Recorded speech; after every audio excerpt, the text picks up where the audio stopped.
Okay, welcome everybody to the August 3rd Bellevue School District meeting of the Board of Directors. We're going to begin with roll call. I'm Francine Wiest. Carolyn Watson. Erica Malif.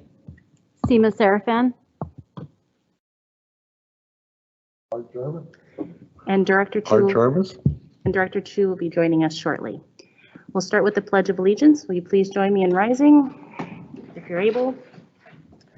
I pledge allegiance to the flag of the United States of America and to the republic for which it stands, one nation, under God, indivisible, with liberty and justice for all.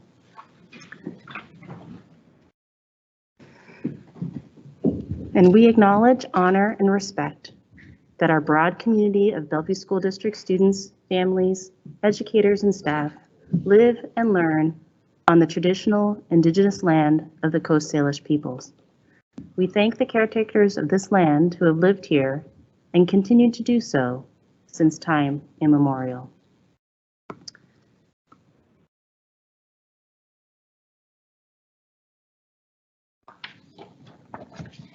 Usually we have a student update during the regular school year. For summer, it's on hiatus, but we're looking forward to resuming that again next month. And that brings us to approval of the agenda.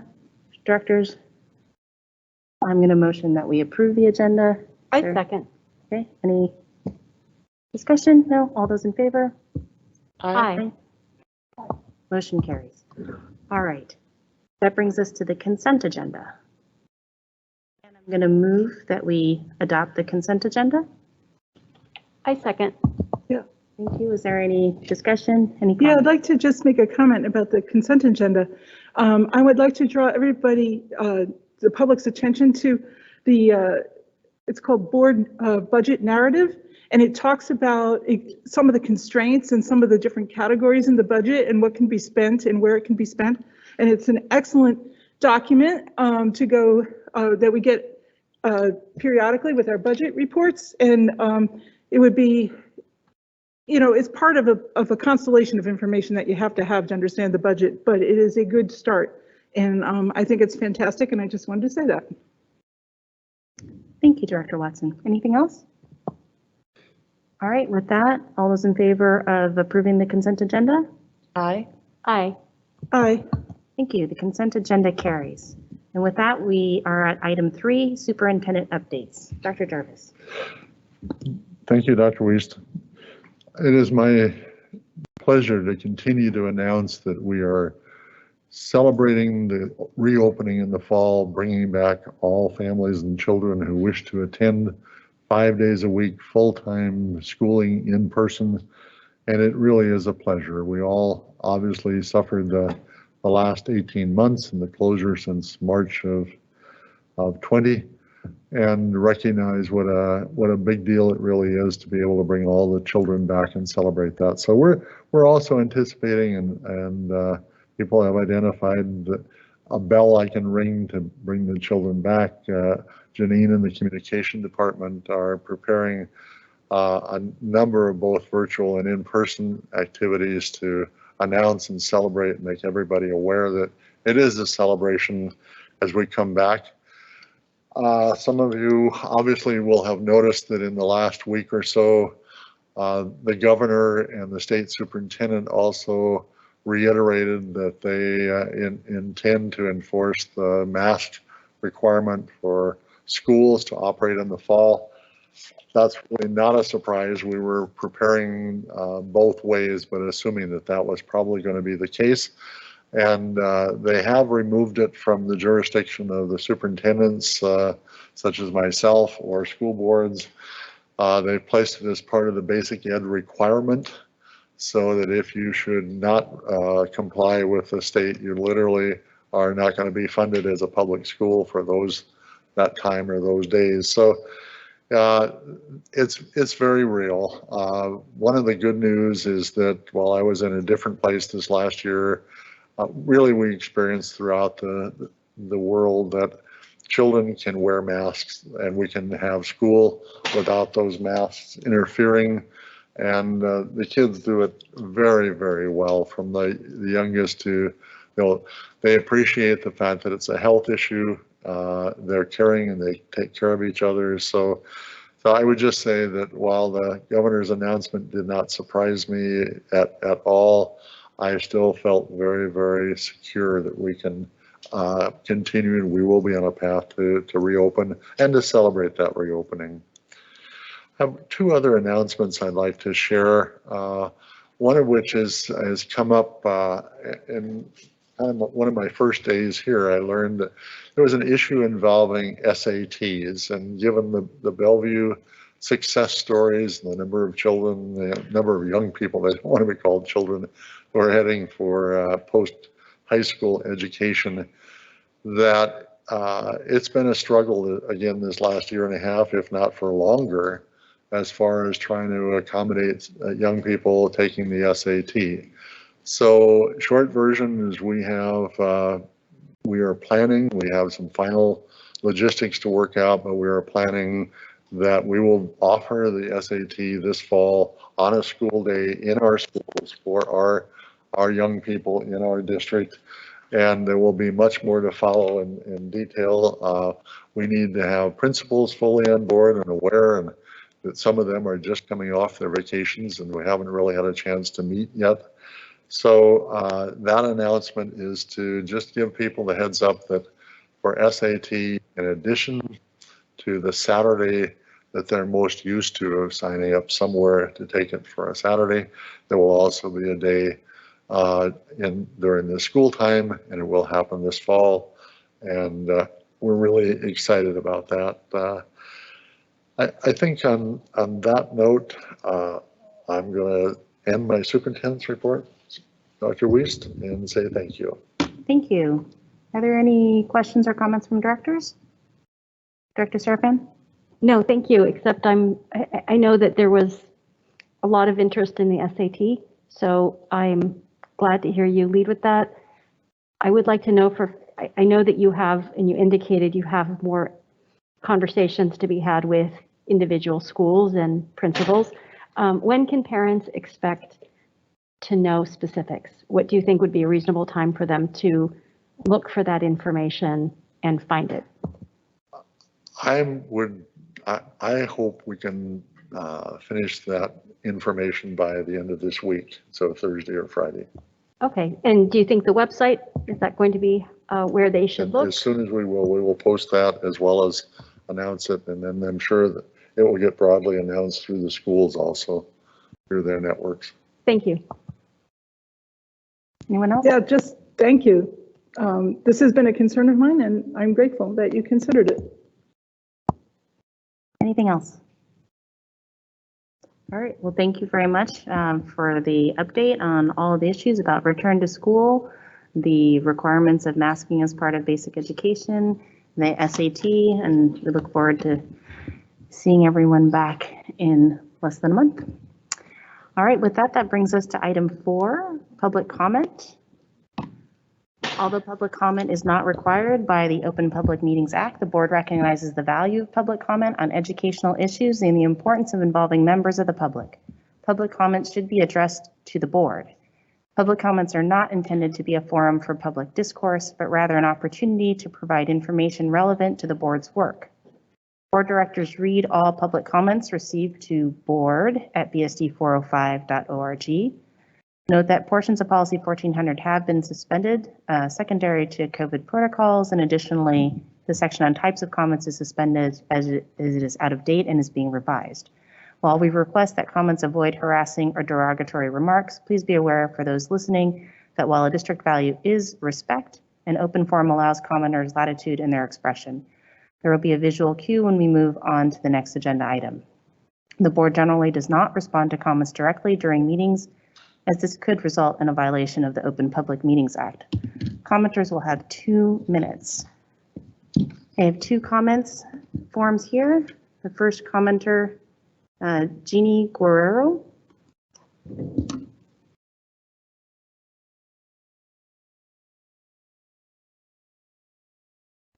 Go ahead. To weigh in regarding the comments that Dr. Jarvis said regarding the upcoming mask mandate in the Bellevue School District.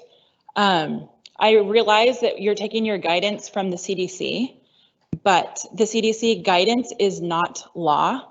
And this has presented a problem for my family and many other families in this community.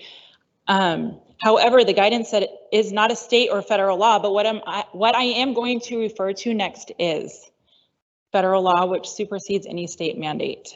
21 U.S. Code 360 BBB-3 states that no emergency authorized medical product can be forced on individuals as they have the option to opt out. Masks fall into this category of emergency authorized medical products, and we have the right to not wear one according to federal law. Next, I want to point out how this relates to being in public, including public schools. Someone might say, well, yes, you are able to make that choice, but if you do so, you have to stay home. And I just want to say that this is in fact not the case from a legal standpoint. This actually would be discrimination. Any person has the right to accept a mask, to not accept a mask for whatever reason, whether it be religious, medical, and still enter a public building or institution. I would also like to refer you to the Americans with Disabilities Act for more information on that, and US Federal Law Title VI of the Civil Rights Act of 1964. I realize that the school board's position follows the CDC again, but the CDC does not usurp federal law. They have guidelines that do not usurp federal law. And with that, I leave the board with the following questions to consider. Will the school board uphold the federal law that protects our right to make these decisions for our children? Also, our children will be returning in the fall, but without masks. Time. Because that is a choice that is for parents to make. Thank you. All right. Our next commenter is Helen Wang.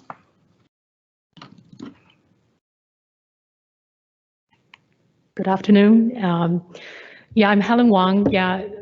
So the comment I like to make is with regard to the enrichment access, equitable enrichment access in out of school time. Parents work 2,000 hours a year. Students are in school for only 1,000, leaving this one whole other 1,000 hours of no school while parents still work. And as a PTA volunteer, as a parent, I have witnessed the significant equity issue in our district while coming to equitable enrichment class access in this out of school time.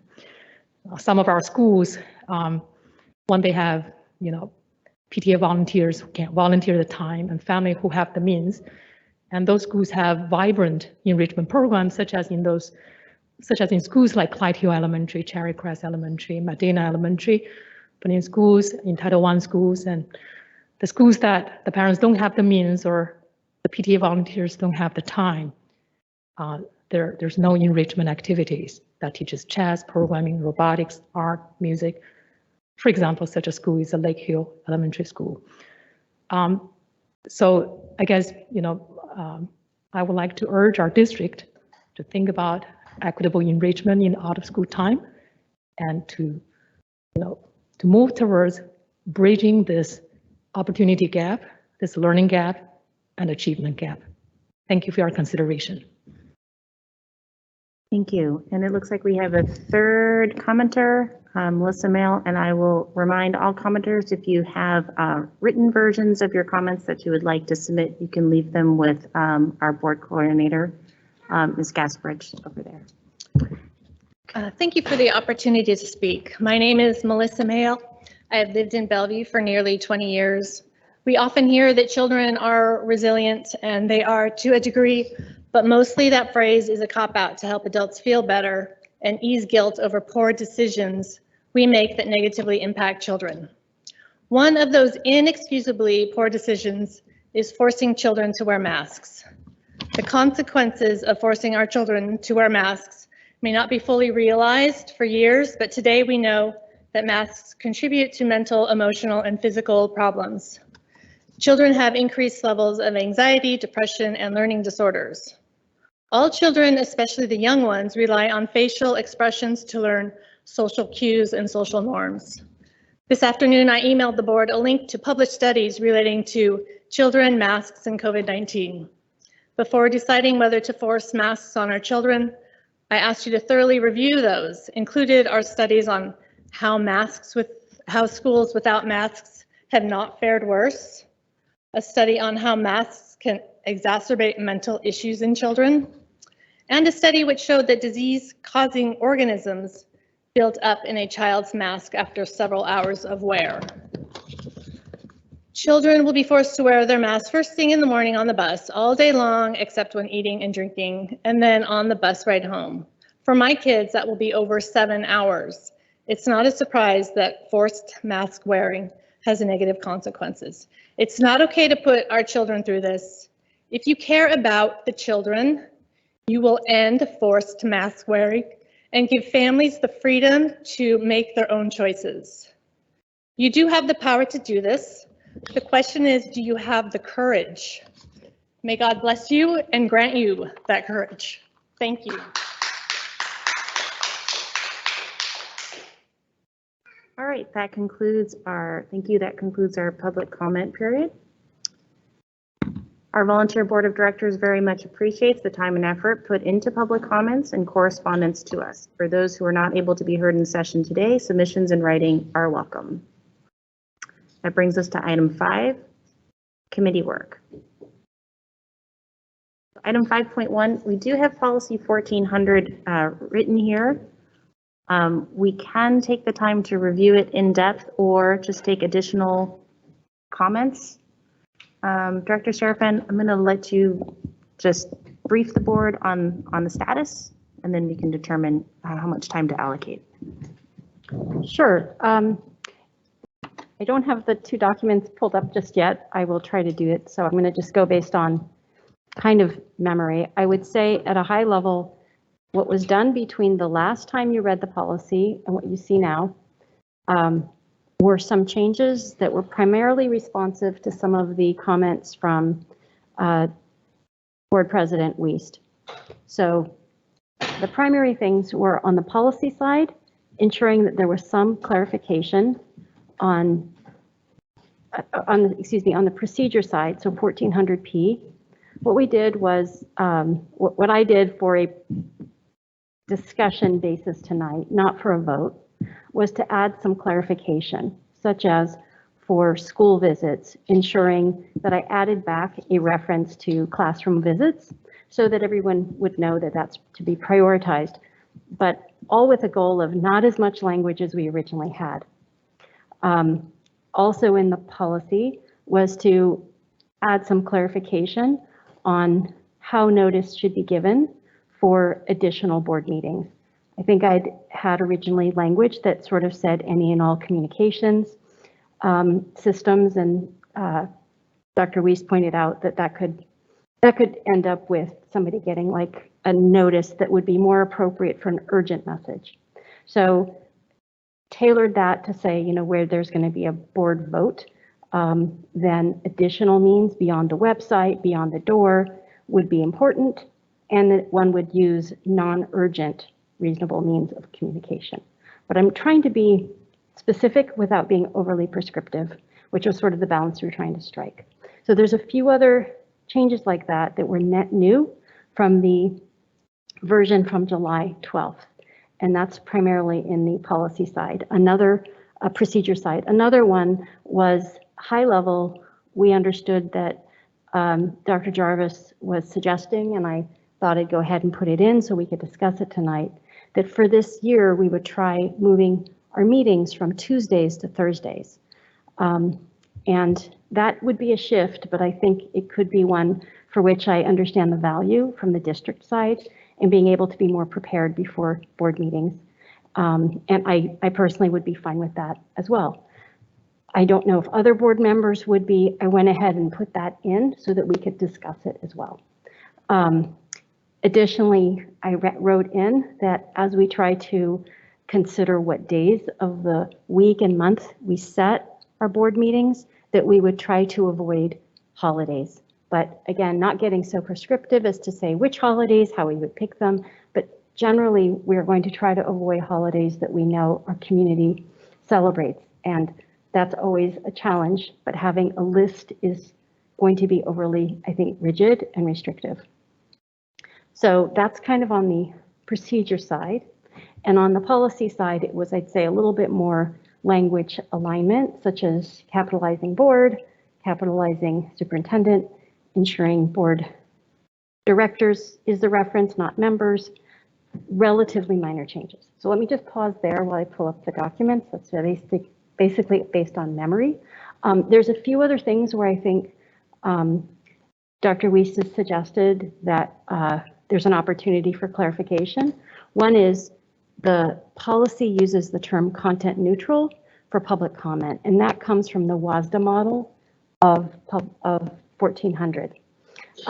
So I think there's an opportunity in the procedure to explain what that means, which is basically the board, president or vice president who's running the meeting has the opportunity to, based on, frankly, logistics and time, pick which comments will be allowed, just based on who comes first or whatever the kind of decision is. That is all fine as long as it's not based on the viewpoint. So that's what's meant by content neutral. But I will come up with language that aligns with, frankly, the case law that gave rise to this, and consider a way to put that in the procedure, just for a definition without making the entire policy too long. So I think that's something I'll take a stab at and share with the Goalcom committee, and then we'll have that ready for the next meeting, which would be on August 24th. But for now, I think an opportunity to discuss tonight would be perhaps the Thursday versus Tuesday meetings, and I wonder if that's something we want to talk about. Sure. So thanks for that summary, and thank you for taking the time to look at the content neutral. I just wanted to make it understand as the meeting chair in terms of if we had a surplus of comments, whether we could ensure a breadth of topics, not the views, but the topics, and whether that fit under content neutral. So apparently that is fine to make sure that the breadth of topics as much as possible is represented. And so just clarifying that, because I think to a layperson or just reading that and not knowing the exact legal definition, it could be interpreted in a different way. So that was my primary thing. Director Chu has joined us and has a comment. Go ahead. Yeah, thank you, Director Serafin, for all your work on that. I want to iterate also, I guess I want to repeat the, excuse me, sorry. Anyway, I want to repeat the concern about whether or not that content neutral is clear to people. So I like the idea of making sure we define it. I do think it is important that when we have a surplus of comments, then we can hear that we choose them to reflect not only a diversity of topics, but also a diversity of viewpoints when the comment sheets allow us to do so. And there's rarely two sides of an issue. We all talk about issues as if there's two sides, but there's often like 20 sides to an issue. So getting the most diverse perspectives, or maybe making sure that we hear from both a student and a teacher and a parent, or depending on who's here, and leaving the flexibility for the person chairing the meeting to do their best to give us that breadth of exposure during the meeting. I know we'll see everything that's posted, and we can put that in the record of the meeting that folks submit to us. But when we do have the meetings, I think it is important to preserve the diversity. And then the second thing I just wanted to note is I wondered about making a dramatic change in the meeting night when we're in the middle of an election year. So I wondered if we made it, if it would be fine to do, and then to confirm again in December for the meetings from January forward, because we'll have two people here. And I think one of the things that I think is important to me is that we make sure that we're keeping everything accessible. So did people plan to run based on the fact that for 25 years or whatever, we've had board meetings on a Tuesday, or like, maybe it's not a non-issue, but it might be nice if we do make the change to just do a double check in December and say, is there any issue? So that we could look for January forward, just in case. But that was just something I would think about. I think it's something we can discuss, but I would probably lean in favor of clarifying for the year and going with that. Would be my thought, but vote of one, but I would prefer to make the change and have it known for the year and not shift halfway through. But Okay, other comments?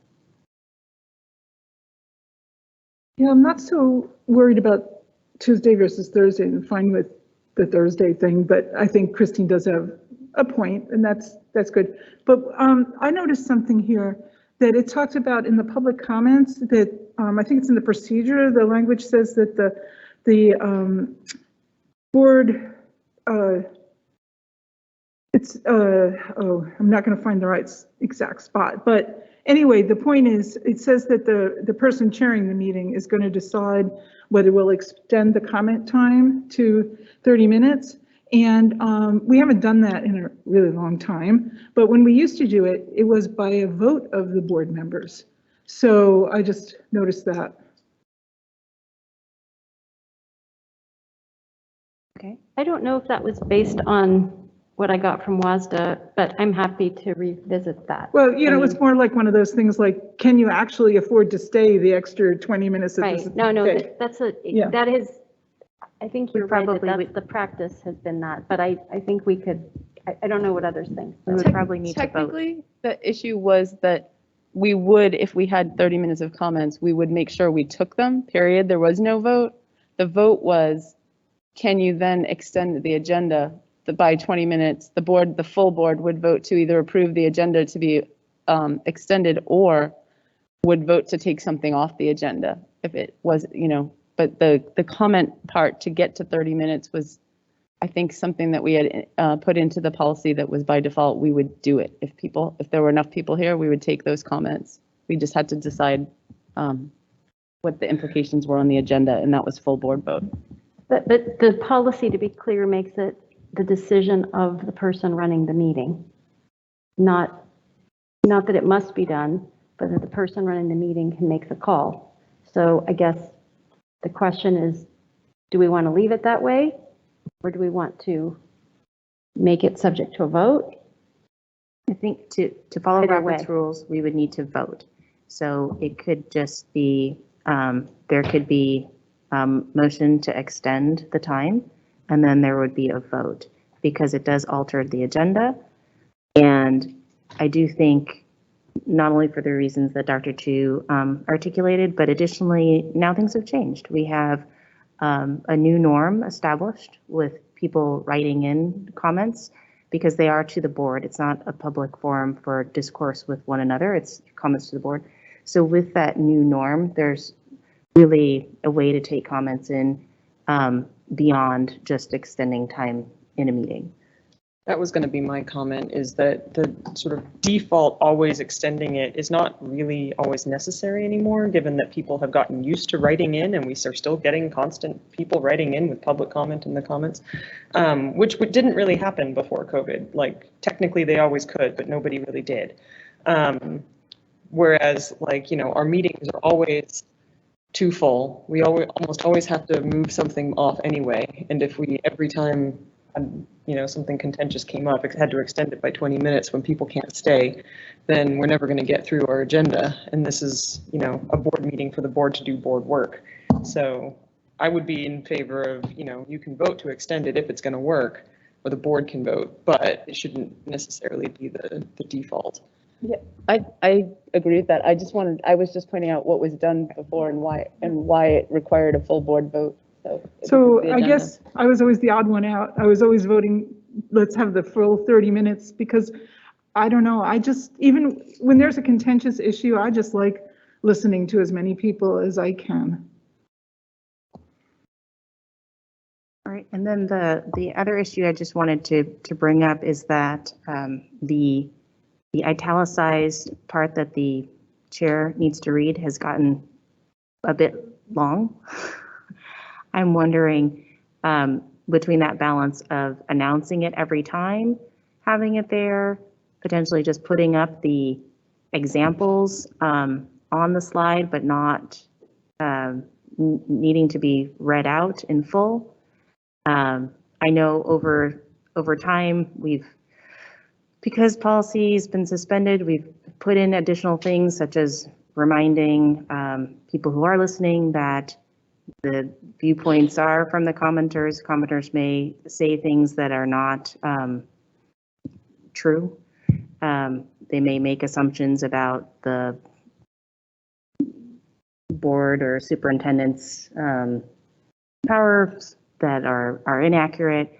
They may give examples that are not based in fact, et cetera, and yet they become recorded and part of the meeting record, and there's no notice of that in this. So just kind of a couple of things there. So one is the length. Do we need to have everything there? And are we actually missing anything that we do want to highlight each and every time?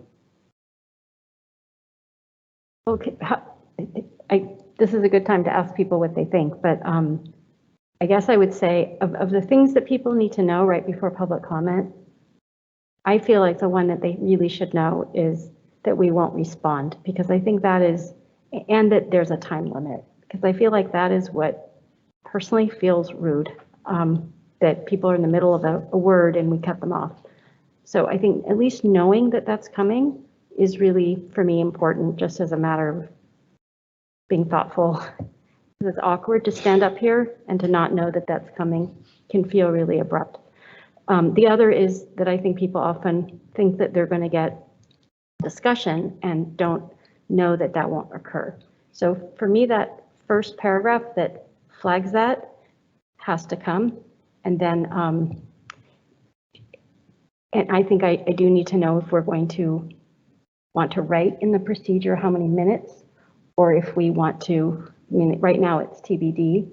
What do we want to do about that? And then I'd love to know from others, do we want to, I would personally say, I agree. It's the time it takes to read all this. I mean, you could hear two people's comments, so why would we do that? So I wonder if this section that says the meeting chair until through the examples is something, to your point, we would just project for people to read and absorb. And then maybe I could find some elements of the key things at the very end about sort of being on notice of who would decide if your comments have gone beyond what we think is civil. And then I could have just a reference back to these examples for somebody to go look at. So that would probably be my proposed approach, but I'd like to know what each of you think. I think inconsistent with what has already been stated, this is a little bit long, but there are some critical points that need to be communicated to people. One should be gratitude. I think that might be missing. So like appreciating people speaking is something that we actually do. And sometimes we're so efficient, we forget to tell them that. So the essential things for me that would be included in what we say are, first, our gratitude. Secondly, an acknowledgement of any limitations that people might be surprised by. So if that means they're going to be cut off at 3 minutes or whatever, I like the TBD minutes myself, and let the meeting chair decide at that time. But let that be announced. Another thing that might cause them to be cut off is the whole second paragraph here about the libelous, slanderous stuff. But if it might be possible to condense that to just the first sentence or so about it and put the rest on the board, that might be sufficient so that they at least have the heads up on that. And I do actually appreciate Director Weist's addition of mentioning that the board can't confirm the veracity of the comments that are being made. And so there may be inaccurate things and we will not be correcting them here. So that might be productive to include. So that's the two items missing for me are that piece about veracity and the piece about gratitude. And I think you could shorten the other part up. Anyone else? Anyone else? All right, so I'll just chime in. Yes, I think the time limit, appreciation, no response. I would like to leave it as TBD. We can put in usually 2 minutes. Condensing maybe the libel part to one sentence, inserting something about the veracity. And then I usually remind people that they can leave written comments either at the end of their spoken comments or that people can still write them in or phone them in, but I think that's elsewhere in the policy. The other part that I would take out is the part is if you are here with a group, the board encourages the group to appoint a spokesperson, simply because by the time I'm reading this, we've already established who's speaking, and so it's a little late. So, but this is stuff that we can say needs to be, either we can make sure it's on this green form, so when people are signing in, it's here, and on the website.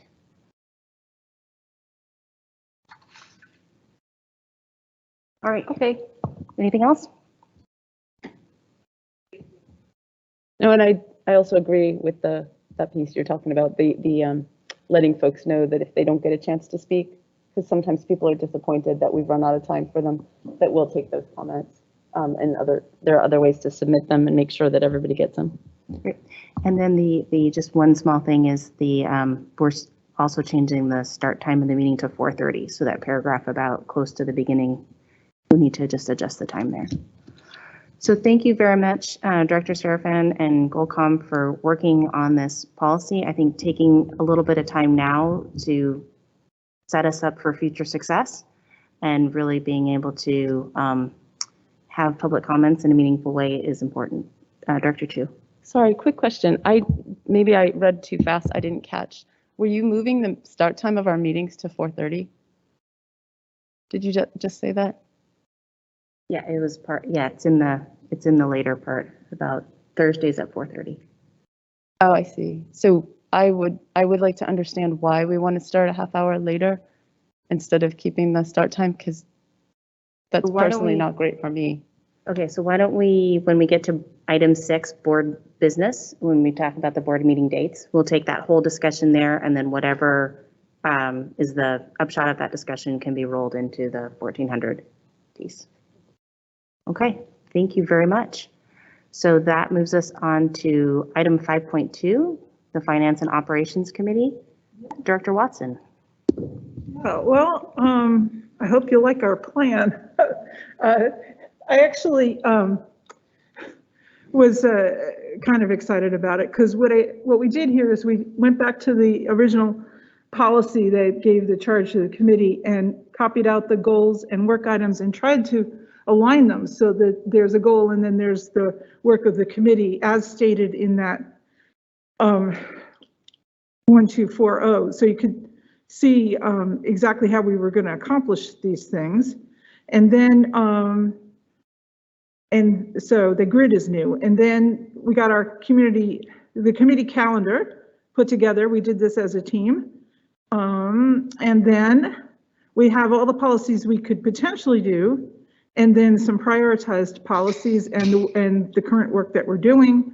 And then this rolling agenda format is something I'm keen on, because when we have to draw up a monthly agenda, we can basically use the same grid and then just highlight the parts that we're going to do. And it keeps kind of track of all the items you need and what you've actually accomplished and what you're going to try to get done for the rest of the year. So I think this kind of simplifies things, even though visually it doesn't look that simple. Want to review any of the specific items? Like what we're actually going to do? So I can just pause for a second. Do the board directors have had a chance to look at it? Do you have any questions? Would you like Director Watson to highlight anything in particular? I mean, some of these things are standard across committees, right? You have to figure out the universe of the policies you might look at and then prioritize them and figure out what you might reasonably do. We have a few extra things on FinOps because, you know, we're gonna, we're working on budget guidelines and overseeing the budget and the audit process, and we'll have some, you know, the levy will be coming up, and some things like that that you maybe don't have in other committees. And then, of course, the prioritizing policies is always something that's subject to people might have varying opinions, but we are still working on some things with Doug James, a number of things, continuity of operations, and then also some of the the things around the SRO, but we are not making the SRO decision. That's like the superintendent will be making that, but once that decision is made, we'll be writing a policy or trying to get one put together from WASDA sources and our edits and so forth, as we usually do. So this list here under prioritized policy work is what our committee thought would be most important to get done. And we're still working on that. I keep laughing about 5404. We're down to one word, but I feel like I've been working on that thing for 6 months. And we'll get that going. Great. Are there any questions before we move to adopt the plan as presented? Yeah. Just kind of a comment. I'm sorry. Just something that I noticed like across all of the committee plans is the role of educating the community and communicating with the community, because that came up in our plan as we were discussing, like, is it the role of this committee to do this thing, or is that sort of who owns that? And it seems that we all own all of it, and which is great, except that I can also see that it has the potential to overwhelm Janine with the communications coming from the board from 3 or 4 separate committees being like, this is all really important, go do it now. So I think that is something that the board president and the superintendent are going to have to keep. Well, we might want to look at 1240 because that was part of our charge. But I think in our committee, if you go down to what we were actually planning on doing, we had kind of had that responsibility for us. We saw it as like when we were the liaisons to the SCAC committee. So that was something superintendent was doing, and we didn't attend it because we feel like, we'd throw off the dynamics, but we would talk to the leaders of that afterwards and kind of keep abreast on that and try to bring back nuggets. And then we might do a forum on financial topics. So you're right, doing that would be something that might need to be coordinated with all the other forums that you might do. Otherwise we'll overform people. Okay. So a couple Director points. First, at our last meeting, what we said we would do is not vote on the plans tonight, but take input from the board tonight and then vote on them at the following meeting so that the committees would have time if there were revisions needed. Because I know that the 2 committees that I serve on have not met to make revisions, and so we were bringing draft materials tonight. That's fine, but this second- committee is ready, so we So will vote on this second- one. That's what it says, approved committee plan is presented under the recommended action. Right. So second, the questions that I have about this plan, I really like the way it aligned with the goals that you set up. It's really helpful. There are a lot of policies, and I'm wondering how we as a board can make sure that we're all kind of on the same page of what our priorities are, because each of these committees has a little stack of policies, and our board has got only a certain bandwidth to get all these done, and the staff we've also found often get mired down and kind of overwhelmed by the sheer number of policies. So how do we allow the committees to stay dynamic with their policy lists, but make sure that we as a board end up allowing the prioritization to be the things that are the most important to advancing just like you have on here, the mission, vision, values, and commitment to accountability? How do we make sure which ones get chosen and how much bandwidth they require? Because this is a long list that you've kind It of is a lumped long in. list, and so I had the universe of all, and then the ones that we had prioritized, which is a shorter list, but still a lot. But hopefully, as a committee, we've got them in the right order based on what we know.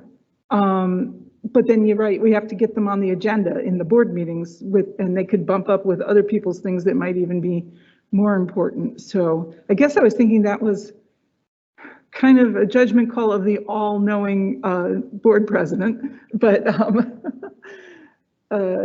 Well, one of the things that I really appreciate that we have staff working on is a policy tracker. So it'll be across all committees, so we'll be able to see that.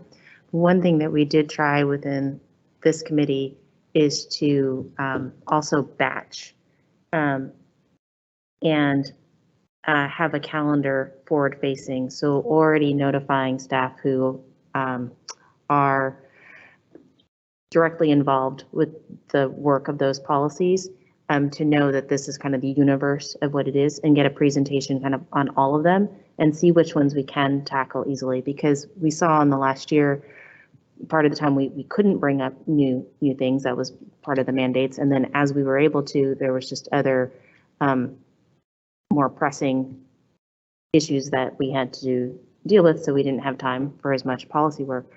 But with that, there were some that only need a little bit of work, or the other part is that we can look at them and potentially decide that there isn't much to bring to the board.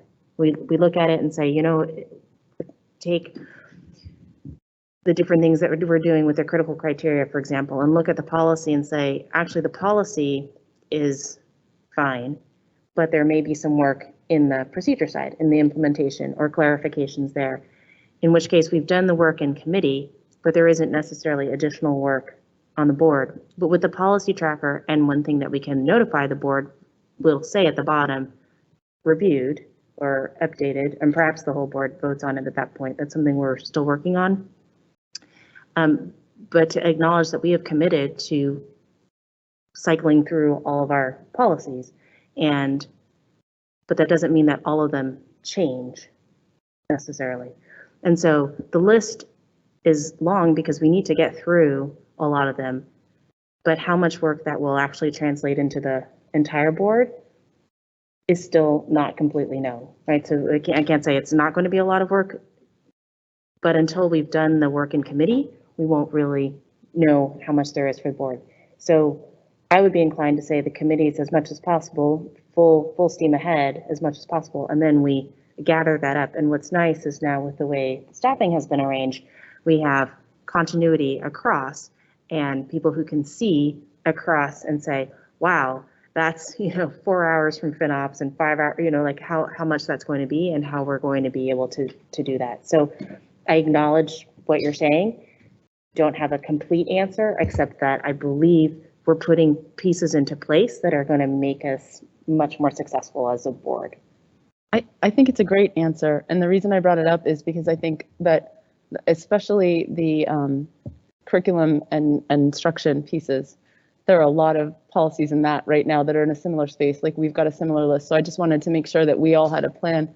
And I wonder if there's sort of an explicit thing that we don't need to spell out in policy or plans, but I wonder if Mr. Harrison, since he is kind of committed to kind of seeing this, can be a part of the check with the board president every month or so to just make sure, like, hey, is this policy stuff toppling staff, or is there, like, if there's just something we can do with the superintendent and or Mr. Harrison to make sure that we are okay, and if we need to prioritize that gets done collectively, so that we can all kind of have a voice in making sure that the most important things get done. Nothing huge, just but I thought your answer was great. Thank you so much. We're nodding for those who can't see and making eye contact and saying yes. So Dr. Jarvis is saying yes, that's something that we can do. And Mr. Harrison will do that, and Ms. Gasparich is essential in that piece as well. So, and I believe there's a couple of other staff members who have been really helping us too. So yes. Anything else then for FinOps? I know Director Malief raised that issue about communications, and I think that we're going to dovetail that in with communications and with Dr. Jarvis in terms of determining, what are the essential elements from each committee from these plans that would require something with comms. And then I think when we get to SIFE, then we can talk about that perhaps with one committee taking more of the lead. Let's actually bring that question up slightly more formally. I think I've done reflecting over this time as we've sort of had a little bit of time away from everything. And one of the things that struck me is communications has been something we've struggled with. When I look at different people running for board right now and I look at their statements, and people really are thinking deeply about communications on all different fronts. And I think there's a reason for that. And there's a lot that we need to think about.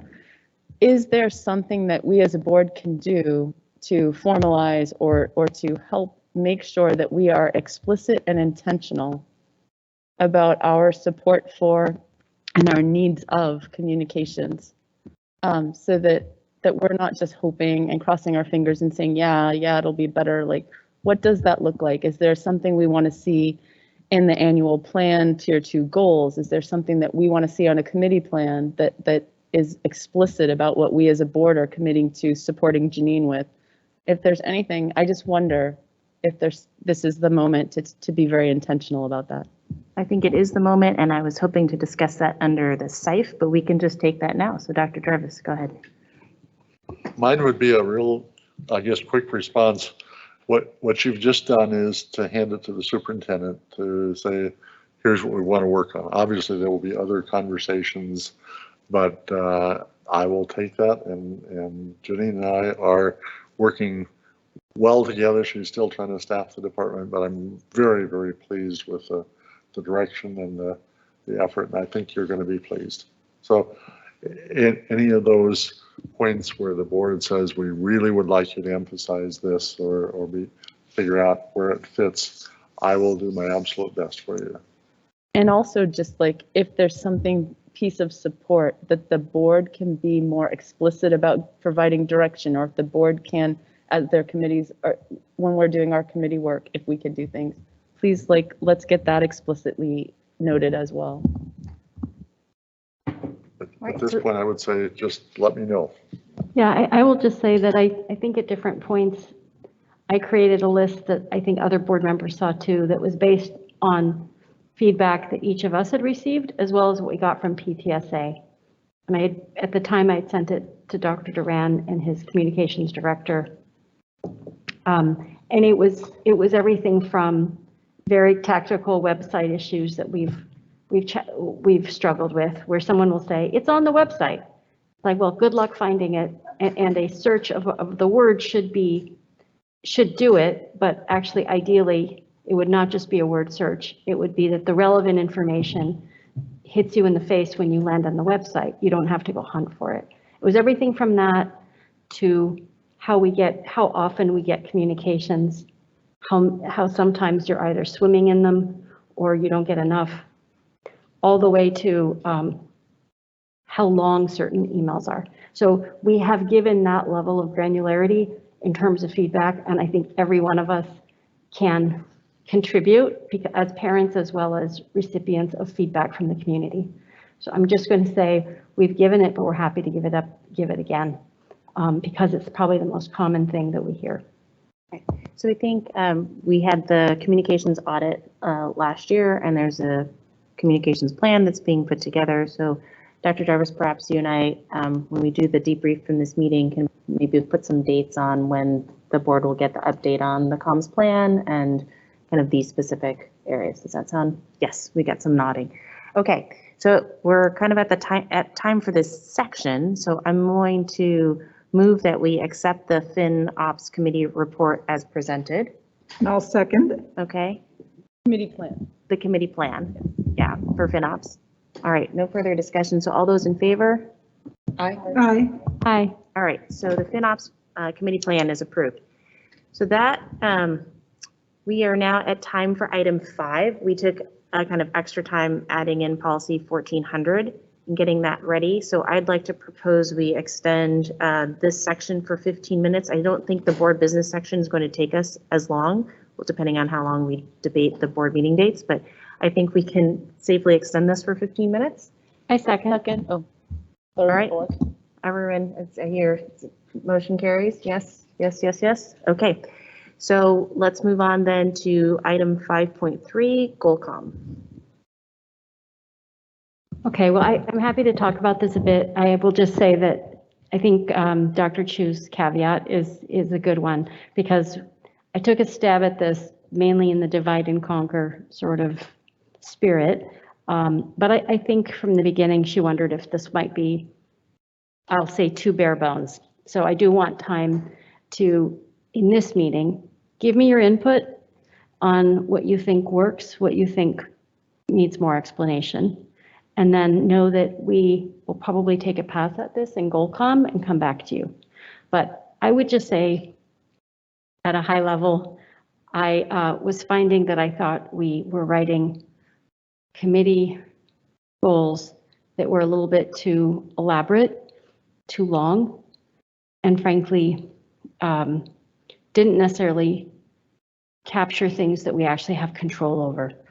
So in the governance space, if we look at the beginning, we kind of just broke this out into kind of two arenas. The first is how we engage with our legislators. And it felt like this is something we should be able to explain pretty easily to someone. Like, what do we actually expect when we engage with our legislators? If we set ourselves up and say, we expect that they will pass legislation that we really like, that's not a reasonable goal. Because even if every one of our reps agreed with us, doesn't mean they're gonna be able to convince everybody else in Olympia. But what is reasonable is to say what actions we're gonna take. So we break it out and say we're gonna meet with them regularly, once a month, by video at least, which we've been doing, where we can in person. That we would have a written plan that's accepted and actioned by the lobbyists with which we engage, with specific goals for them, which I think is an opportunity for us to improve over years in the past. And that we would continue to revise those as we go. Those kind of like are the baseline actions. You might say, well, I think you're missing some. And so if so, tell me what you think I might be missing. And then on the outcomes, we're just saying, all right, so through those things, we hope that our legislators are able to understand who our district is. So for example, many of them don't understand that Bellevue is not the district it was 20 years ago. They don't know how we've changed demographically and what opportunities as well as challenges that means are created through the way schools are financed, for example. We think our outcome can be measured by how well do they advocate for us? Can we tell what they say in Olympia on our behalf? And then ultimately, did we have an impact? Did we collectively have an impact on key legislation through what comes out of WASDA? So I think it would probably say, it might look like a less ambitious sort of game plan in that respect, but it's intended to be more reflective of what we actually can control versus what one might sort of see. I'm going to pause here and see if Christine wants to take on the governance piece, or what would you like to do? So I'll add a thought or two at the end if there's something I feel is compelling. You're doing a great job. Please have that. I think the thing that will come out of this is that we've had some discussions with the board since the draft was done, and we may tweak the list of policies. So the list that's in here right now, if you have input on it, please provide, but we were inclined to consider tweaking that a little bit because based on what we've been discussing as a group might be slightly changed. But I think it's generally in keeping with what we've talked about. Yeah, I think the one thing, just looking at it in theory, I think subsection 2 under B about lobbying may be more appropriate just kept up above. So that could be redundant. But if you just look at governance and oversight, that's where we basically talk about what policies for the year, like 1400, a policy that's about how we conduct our board meetings as to public comment. And as how we conduct our board meetings, full stop. And how we visit schools, what we look for when we visit our schools. We have those on the list. We have several others on the list. And I think a question for each of you is between now and the next board meeting, if you think that there's others that we should be considering, or if Mr. Harrison decides there's others we should be considering, we should put it in this list. But basically, we just broke it out into what actions are we taking and how do we know if we've been successful or not successful. So I'll just leave it at that. I think the rest kind of reads okay, but I think the one thing that's probably possibly missing for you guys here is, do we want to write in something that specifically says, and this is the report that you give us in the board on your progress. We kind of already tend to do that through our updates, but you might want something, and so that would be an opportunity to add something more. I go back to my original point, is I think we tend to overwrite things and it becomes so overwhelming that nobody reads anything. So that's all I will say on that topic. And I think, like, bottom line, the idea here is that we felt like legislatively we didn't get the support that we as a district needed this school year. Like, we simply didn't. And so you see a rather large dedication to it. And if we had just straight taken our goals out of 1240p, it wouldn't have the same level of emphasis. We've chosen to emphasize it because we don't want to just go through the motions. We want to be effective at what we can get, but still realistic and not trying to put on ourselves things we don't have control over, but that we can influence. We didn't spell out that there are other government agencies that we would also, fulfill this work with. Maybe we'll put a little tweak in here to recognize that there are other agencies that will do the support work with. And then the other two pieces are simply policy, and then if you allow for the lobbying to go back up to the top, and planning. This will be a big year for us in annual and strategic planning and rethinking that work.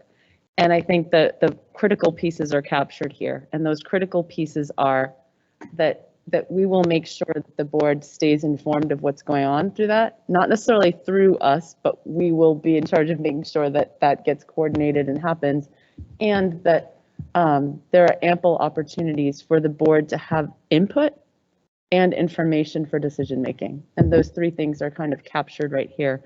So yeah, there are other things that governance can do. I think there's one thing sort of missing from this, but it's sort of in the policy, which is the WASDA backlog. We know that WASDA comes out with updates to policies, and we need to just by default keep up with those. So that's maybe an unwritten thing that's also included here.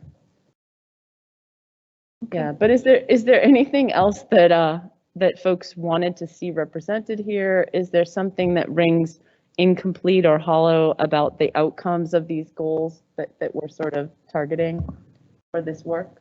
The only other thing I would ask for, as especially this year when we're getting so much input from the community asking how they can help, is talking points for community members to also lobby on our behalf, to also, engage with legislators or whatever, so that the message is consistent with what our goals and priorities are. And, when people ask, how can I help? We can say, you can email so-and-so senator and tell them this, and just sort of engage our community that way, but in a way that's consistent and not overwhelming. So I'll chime in and agree with that. So I think explicitly in the plan, it would be nice to put in the top portion that there is, or number 4, that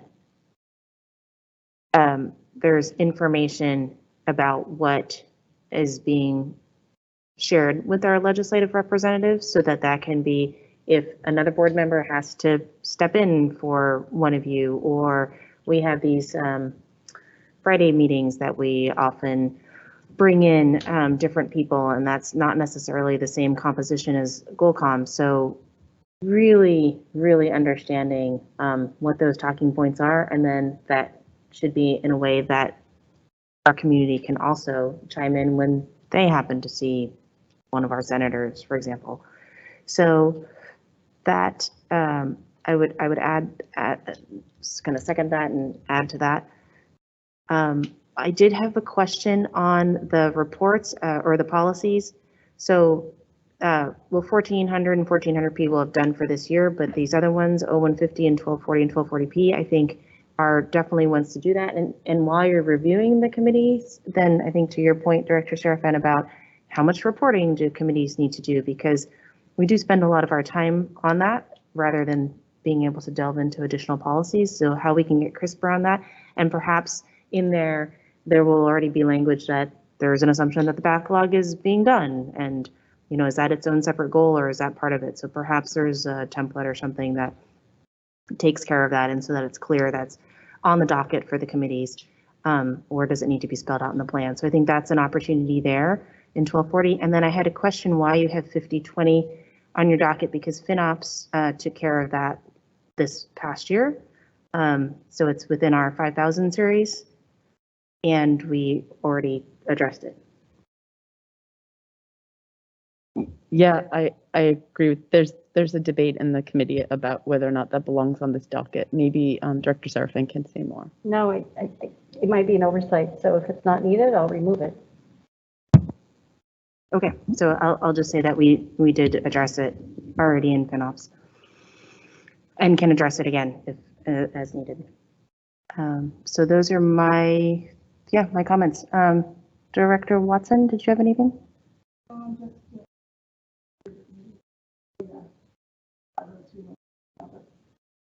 Okay. Anything else?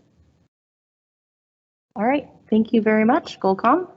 Appreciate that. So that moves us on to Students Instruction and Family Engagement Committee. Who's taking the lead on that one?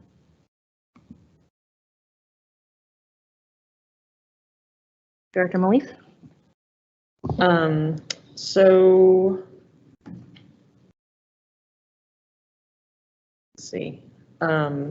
Yeah, so much like the rest of you, we sort of organized this by sort of the area, the goal. These goals have not changed much since, you know, basically like the previous iteration last year. So they're pretty much the same. And then the strategies engaging with them. Given that this is the Student Instruction and Family Engagement Committee, the question under engagement became like, you know, what is the scope of this committee as far as the communication with families? Obviously, the plan is to organize some forums and to organize listening sessions the way we did in the spring. And we would, of course, communicate out about those and take ownership of that. But, you know, to what degree is family engagement with the board work the sort of purview of this committee versus the others? And that sort of gets at the question I asked earlier, or comment I made. So I would love some comments on that. Do you want to take the curriculum adoption piece? So there's not. All right. So there are just three things that we're targeting here for the work to support. We're targeting engagement, the board engagement particularly. Then the curriculum adoption by policy is, you know, not only is it the purview of this committee to support that work, but it's also by an important part of our state requirements for the approval of curriculum. So we don't have a huge goal here. It is really just to make sure that the board stays informed and has adequate opportunities to input into any curriculum adoption processes that we're going through. This committee is not organizing those or identifying those or anything. We are supporting those and making sure the board has what it needs to do its part of that. To that end, the policies, our policy list for next year may include the curriculum adoption. We are currently working with staff to identify, of the policies listed here, which ones are going to be most important in helping advance the mission, vision, values, strategic plan, annual plan, and the commitment to equity.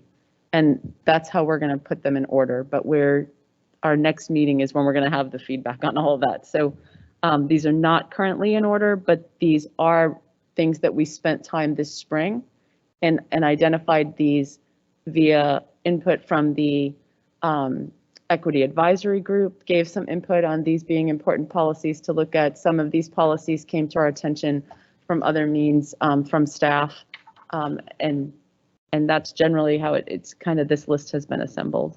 But this is the prioritized where we think may have the most important impact on that mission, vision, values, commitment to equity, and the strategic and annual plan. Thanks. So any comments? Oh, and we will also, of course, have to do something for the Was About Club. Right, and those will go into the policy list. Okay. Director Watson, do you have any comments? I think the policy work is sort of as expected, you know, and get that prioritized and stuff. So that doesn't surprise me. And the engagement, well, that seems like a whole lot of work for you. But the other thing that sticks out to me is the curriculum adoption, and I'm still kind of like more on that, in the sense that I think there's confusion in the community about what the board's role in curriculum is, and so that would be something that maybe needs more clarification and communication. But I like what it says here, that helping board members give appropriate input into curriculum adoption work. So I'd like that word appropriate. I'd like to know, where's our appropriate? And because I always have ideas about curriculum, just in case you didn't know. And then identify, it says here, the committee will identify all relevant curriculum adoption activities for the year and develop an effective and efficient process for sharing, information with the board. And so, yeah, I'm struck because I've been invited to a number of sort of math professional development, and I'd like to go, but on the other hand, for a board member, I mean, that's kind of far into the weeds. So I'd like that if the committee would help with, for the rest of the board, to know where's the appropriate, I want to say appropriate way of interacting with curriculum adoption. I wonder if one of the things that we can do for you as a committee, probably lean on staff pretty hard on this piece, might be that in addition to letting you know which curriculum pieces are going to come to the board this year, and again, that will probably come pretty much from staff as well, but we'll help facilitate how to roll that through. If we could also let you know some of the other curriculum activities that are going on, so it might start to just have us all form a shared understanding about like what's board level input, and then here's some other things that are happening in the district that the board doesn't need to give additional input on, but if you wanted to know, and that'll help us differentiate, and we can work with the superintendent and the communications on how we share that kind of information somehow. But I don't have an answer for you, but I like the comment, so we can take that back as a committee, check with the superintendent and check with the committee, see what we can do. Might just be if staff could kind of, so we don't get blindsided, Right, so we're at time for this. I just want to see if there's much more comments. Otherwise, we'll just kind of mosey into our break. We'll take a little bit out of our break. Is there much more, Director Serapin? Do you have anything? All right, so I'm just going to say mine really quickly. I don't think it's much for discussion, but just for the input. And we'll be discussing a little bit about the listening sessions. So just or on the executive sort of committee side, in terms of planning the school visits, we kind of took one of the school visit times and made it into listening session times. So that time is, we just need to coordinate who's actually coordinating, whether Scythe is taking on all of that or whether I'm taking on some of that. But that time has been allocated. So yeah, that may or may not line up. I think you should think about that as you have a pool of total hours and you've tried to find a number that you can give to the committee to use so that the board isn't and the staff aren't overtaxed with all these activities. Right. But whether or not we can do them in the month that you have them free may or may not work. So we're working they're on that. Across October and November. So it's the fall. It's the fall set has been allocated. And the other thing that we will need to coordinate with you and the superintendent that I don't feel necessarily that our committee has coordinated to the extent necessary yet is the Let's Talk work that's going on and some of the invitations for the community to participate with the district and things. We don't want this to become an overwhelm for our community. So if the district and the superintendent are driving some things, then we should either partner on some of those or we should reduce some of these so that our community is efficiently leveraged and meaningfully leveraged and empowered, but not overtaxed. Right. And so to that end, I was wondering about having 3 sets of listening sessions plus the community forum plus Let's Talk and all of that. So and without knowing how many is in that set, plus you have the stakeholder and affinity groups. So, is that 2 is a set or is it 10? No, it'll 20? be a set closer to 10. And I think that I think that what we'd like to see is that some of those will just get claimed by, like, if we're doing a strategic plan set of things, then one set will be dedicated to that and it'll be coordinated with the other efforts and input gathering or whatever that's happening. I don't want to do this in a vacuum as some like isolated board exercise. Like that's what we're. That makes sense. And I'm just highlighting it because I want to make sure that all directors really see that, because that is a very big additional lift in terms of hours here. So really important for the community engagement, and yet it's pretty much in a way that I think if there's, as you said, multiple things that are already ongoing, how are we leveraging that most effectively so that that time really gets a broad input from the community? And I think we're going to need to evolve that. Like, we'll do the one in the fall, we'll get feedback, we'll see what else is going on, we'll coordinate with everyone, and then we'll plan the one for the early winter with everyone's input, and we will have to iterate. I don't think you're going to get a finished finite plan. Okay, right so now. maybe just indicating that. And then I'll just say from planning purposes, I need the date for the community forum sessions because usually that's the first, attached to the first meeting in December, which would be the first meeting for 2 new board members. And so we did not set that date, but if you already have an idea of when that date would be, that would be helpful because all the dates that we looked at perhaps were not the most, would be challenging for a new board member, but on the other hand, an opportunity to continue to engage in the community with the community, which they've probably been doing quite a bit for the previous month. Yeah. So I just need that date. We had talked about that with leaving it as attached to the first board meeting and sort of using it as a meet your new board members type of forum, where maybe you don't stick them at a table by themselves, but you have one other board member with them and like have a little opportunity for people at their table to hear, you know, here's my background and why I decided to run, or I mean, whatever. Okay. I won't be here. Somebody else can decide and make those decisions. But you know, that was sort of where we were going with it, but we hadn't finalized that. If we're all here, do either of you have comments on that? Since you're both going to be here, it would be December 2nd, probably. I don't have an issue with it. No. Okay. All right, so there's that. Curriculum, comms, we talked about already. And then in terms of the policies, just looking at the list initially, I think, again, just reiterating, having the policy tracker and then having us be able to indicate when a policy's been reviewed by a committee and then what the proper, you know, next steps are.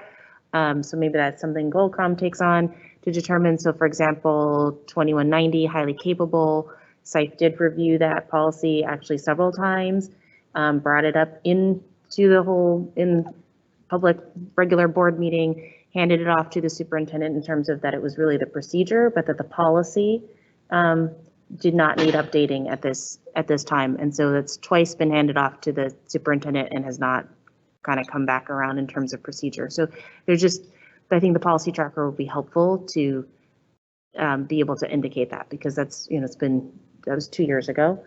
And then there just hasn't been movement. So I can see why it ends up back on the docket. And I'm just concerned that we get new board members and then still no one realizes, oh, that work has already been done and it gets repeated. So not that some of these policies don't warrant having fresh eyes on them over and over again, but I just want to be able to track that. Okay, anything else? All right, so that brings us to the end of that item. And then the next thing said, review site committee listening sessions. So is that what we just talked about in terms of the fall, winter, and spring? Or is this with regards to the sessions from last spring or something else? Was with regards to, you know, gathering, you know, the board takeaways from the ones we had in the spring. So we did a download after the family sessions, but this was on the agenda like back in the end of June, which was after the staff ones. And so we never really did a download after the staff ones, which is basically sort of the point. Like, were there any main takeaways? And a lot of, you know, I don't know that we need to get into like super in depth because honestly, a lot of this a lot of the feedback has gone into the work that we've already been doing all summer, you know, and like people have already been incorporating it, but just sort of general takeaways. And I mean, I'll start since I'm already talking. You know, I went to, I think, half of them and Christine went to the other half. And so, you know, between the two of us covered most of it, but I would like to hear from you guys as well if you had any particular takeaways. I had 2 main things that were kind of clear to me over a number of different sessions, a theme perhaps. One was people, you know, with this increased access to our board meetings, the streaming and what happened over the last year, it's that people don't really understand what the board meetings are for. And we're interpreting our discussions in board meetings as directives. Like there was a comment from a staff member that said, we get conflicting directives. And we said, what do you mean? Can you explain what you mean by that? And she said, well, you give these directives in the board meetings and then the superintendent gives directives later that are different. I was like, whoa. The board members are not giving you directives in the board meetings. Like, that's us giving direction to the superintendent, who then either operationalizes it or doesn't. But that wasn't clear because everyone's listening now and everyone hears everything that we talk about here. And so it really struck me of it's good that it's way more accessible and people can listen in real time. Because before, people would listen to the recording a few days later, maybe, and there was maybe a communication that had already come out, ahead of time. And so, it wasn't so immediate in your face, people commenting on Facebook as they listen to us talk, in a parent discussion group or whatever. And now that people are doing that, and so a lot of things are getting spun completely out of context. And that's the nature of the internet. I don't know how much we can do about it, except to be clear, a board meeting is up for us to do work and to communicate with the superintendent, and we are not giving directives to staff in it. The other thing that came across over a couple of different sessions was a sense from some of our other staff, especially paraeducators. There was one session that was almost entirely paraeducators and people who work in special education of feeling very unappreciated last year. And that was a sense, especially because they had been in schools since September. They had been in buildings working with kids. And then it was sort of with all the kerfluffle and I don't mean to be dismissive about it, but in January, it was sort of wow, nobody really does care what we're doing, do they? Was that sort of feeling from some of the paraeducators, is feeling very unappreciated. And that really struck me as... Can I ask you a question? So when you're referring to January, do you mean the superintendent's email that he sent? No, it was around going back to buildings. Okay. And how all, it was sort of, this is so dangerous and unsafe. And her take on it was, we have been in there since September. Got it. Does nobody care about me at all? That was her take on it. Meaning when the BEA was saying it's not safe for teachers to come back. Yeah, well, not. Paras had been there the whole time. Yeah, from the people who were saying that. So, and it wasn't just BEA, there were a lot of other comments as well. So, so those were kind of my main takeaways from the sessions. And so I would also like to say, we really do very much appreciate our paraeducators who do a very difficult job, and have done so pretty much the entire time for the entire last school year. Yes, echo that. Any other comments that people want to share? We are way over time. I have a couple to share, but I would actually like to make sure that I hear from the other board directors who attended some of these, if there were any key points that stood out, because really this conversation, the purpose of it is to make sure that we are not one or two of us are not the only ones who benefit from this. The point of the listening sessions was that we would all share with each other, and so that we would all benefit, including our superintendent, from hearing what our community of staff and educators and so forth were saying. Director Watson, do you have other points you want to bring up? And just to also call out, we did already have a conversation where we shared what we heard from families and students and so forth. So this is now moving to the staff piece.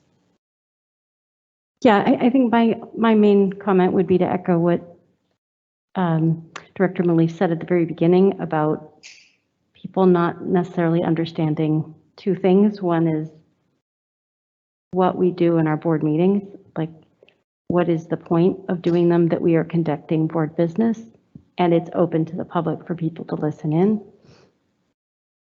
And then the second piece is the degree to which operations are run by the superintendent versus by the board. I think those two fundamental things are opportunities for us to clarify, because I don't think that's broadly understood.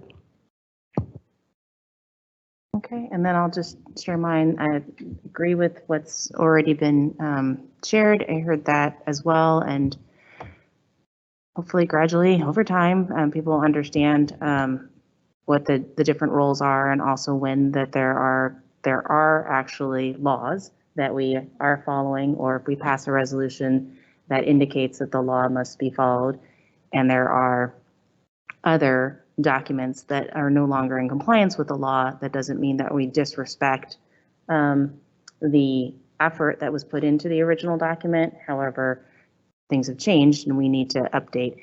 I think there was just a lot of misunderstanding about what happened there, and there was an intent ascribed that was incorrect. And so, having the opportunity to listen and share, I think, was really important. So I think the listening sessions were valuable there.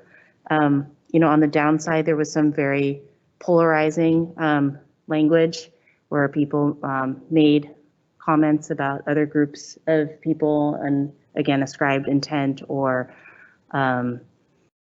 just used language that was, again, very polarizing. And so that was unfortunate, but also at the same time, I think people needed to feel heard. And so that happened. And then there was some really positive stories about people who were among staff very happy to be back in person, working directly with students, just sharing the joy that they feel in being educators. Some of what was mentioned, again, perhaps this is where intent and just repair work and building trust is important. I think we use the term educators, and then someone said, well, we're educators too with the paraeducators, and it was like, yes, we're acknowledging that. The reason we said a session with educators was to differentiate that from a session with families. I didn't get a chance to clarify that, but it just struck home that there was this assumption that when we said a session with educators that it didn't include other staff, and that's not necessarily the case, right? There was just an assumption about the intent, which was, that's not why we use that phrase. We used it as opposed to meeting with families. And there are certainly people who wear both hats. And so understanding that. So understanding that language is a tricky thing. For some people, English is not their first language additionally, and then the complexities of translation and how those are interpreted and taken in. So just continuing to approach, as always, but even especially in this coming year where we know there will be challenges as we go back, approaching with grace, with best intent, understanding that we're putting the needs of our students and families at the forefront so that we can really best serve them, and that we're all in this together and we're all passionate about it. And sometimes the means are different by which we hope to achieve those ends, but that we keep those ends and goals in mind, we can do great things. And then there was just another comment about trying to figure out how we can bring back volunteers in a meaningful and safe way.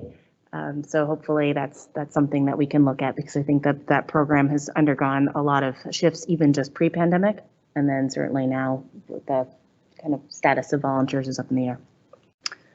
So anything else?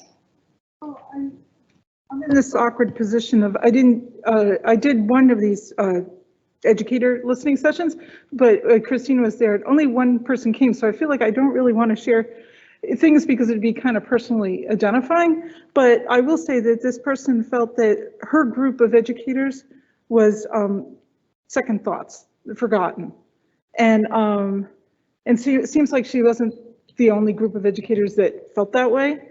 And then some of the things, some of the lessons from the online that connecting with one-on-one was worked pretty well, but you had 160 students to track, so that was difficult, and co-teaching didn't happen. So those are things that weren't so great. And expressed that, you know, I'm talking generics, need a morale boost and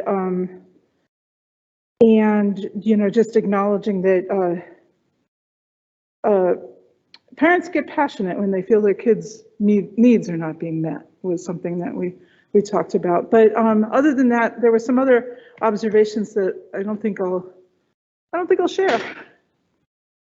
So I'll throw in my 2 cents on what I heard, just a few things to round this out, and maybe that would be sufficient for now unless people have questions. I think that we met with many different groups of educators / staff. Folks identify themselves differently, but we talked to teachers and counselors and nurses, and we talked to para educators, and we talked to bus drivers and bus staff, and transportation staff and nutrition staff, and we ran the gamut of everyone. Like, people showed up from all different groups, sometimes in common groups and sometimes in cross groups, depending on how we had organized it. And the things that stood out to me were people are pretty passionate, but one of the downsides that they had experienced was feeling 2 pieces of disempowerment. One, not feeling empowered to influence the decisions that impact the work that they're doing. And I think that a couple folks had referred to a few years back, they felt a lot more empowered under the conditions that were generated, that there was a lot more room for individual contributor staff level to help set the direction, to help make decisions at the school building level. So I think maybe some of the work that Deputy Superintendent Collins has referred to around school-based decision making, and a lot of that work will help give more opportunities to address that disempowerment. But our para educators in particular really cited this feeling of not being empowered to actually affect the changes and to be part of the changes that they wanted to help make. So something for us to just keep in mind. Another piece of disempowerment that came through that I think is important that we understand and recognize is that folks often felt that the individual efforts, the strong good intentions and commitments, and the individual successes that they had were missed because we're looking at big numbers and big issues, or the things that weren't taken care of. And we can't take care of the things that aren't taken care of if we don't start by appreciating the significant efforts, intentions, and successes that we're having, even if they're on a smaller scale, that we need. And folks just felt hurt by that. And it was, you know, even though that there were some things that they cited as frustrating, that if we had brought families in to say, well, this is why we didn't give you the appreciation you wanted for this, they might have understood more. But the point was, there was a lot of effort made. And the point that we need to start with is that appreciation and gratitude, because that's what we build from. So it's something that we as a board maybe can think about how we do communications, even when there's something that we want to change at a broader scale or at a systemic level. So those 2 things came across. And then I thought there was one more thing, sorry, just racking my brain, something that Carolyn said that I thought was important. I'll share it at some point. But anyway, overall, I think that the general baseline is that people are committed, they are passionate, they are putting their hearts and souls into things. They want to feel appreciated and understood and heard, and they want to be part of making things happen. And when we all, you know, when our communication or our collaboration breaks down, which are some of our values, then we are less effective as a system. So that's what I took away as some of the big things. And I think we've got lots of opportunities to keep that.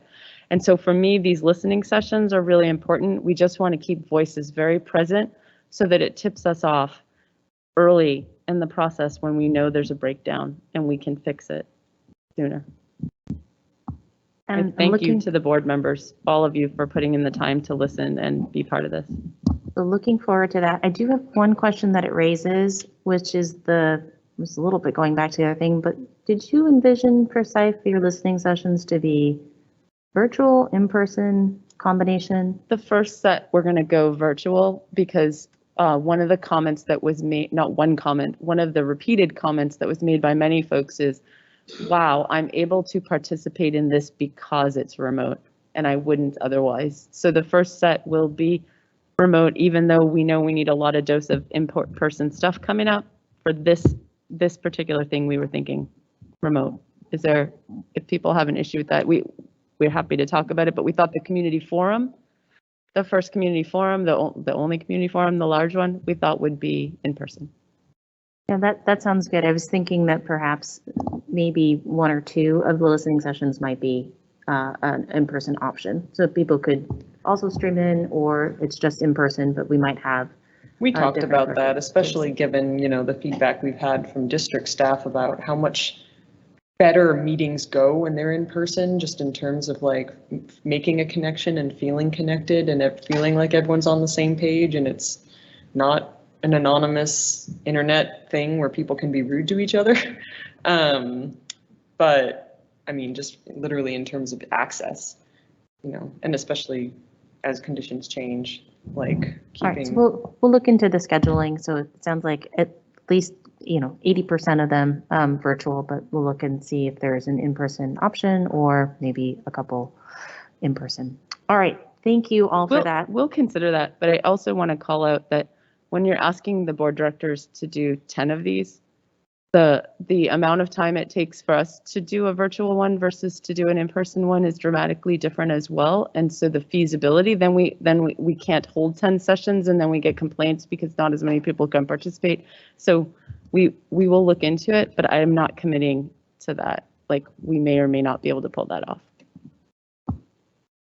All right, so board meeting dates, item 6.1. So basically, are there any further comments? We've switched them to Thursdays. You can see the rationale for when it doesn't align with a first and third Thursday, or in February, we traditionally only have 1 month. It takes us through June.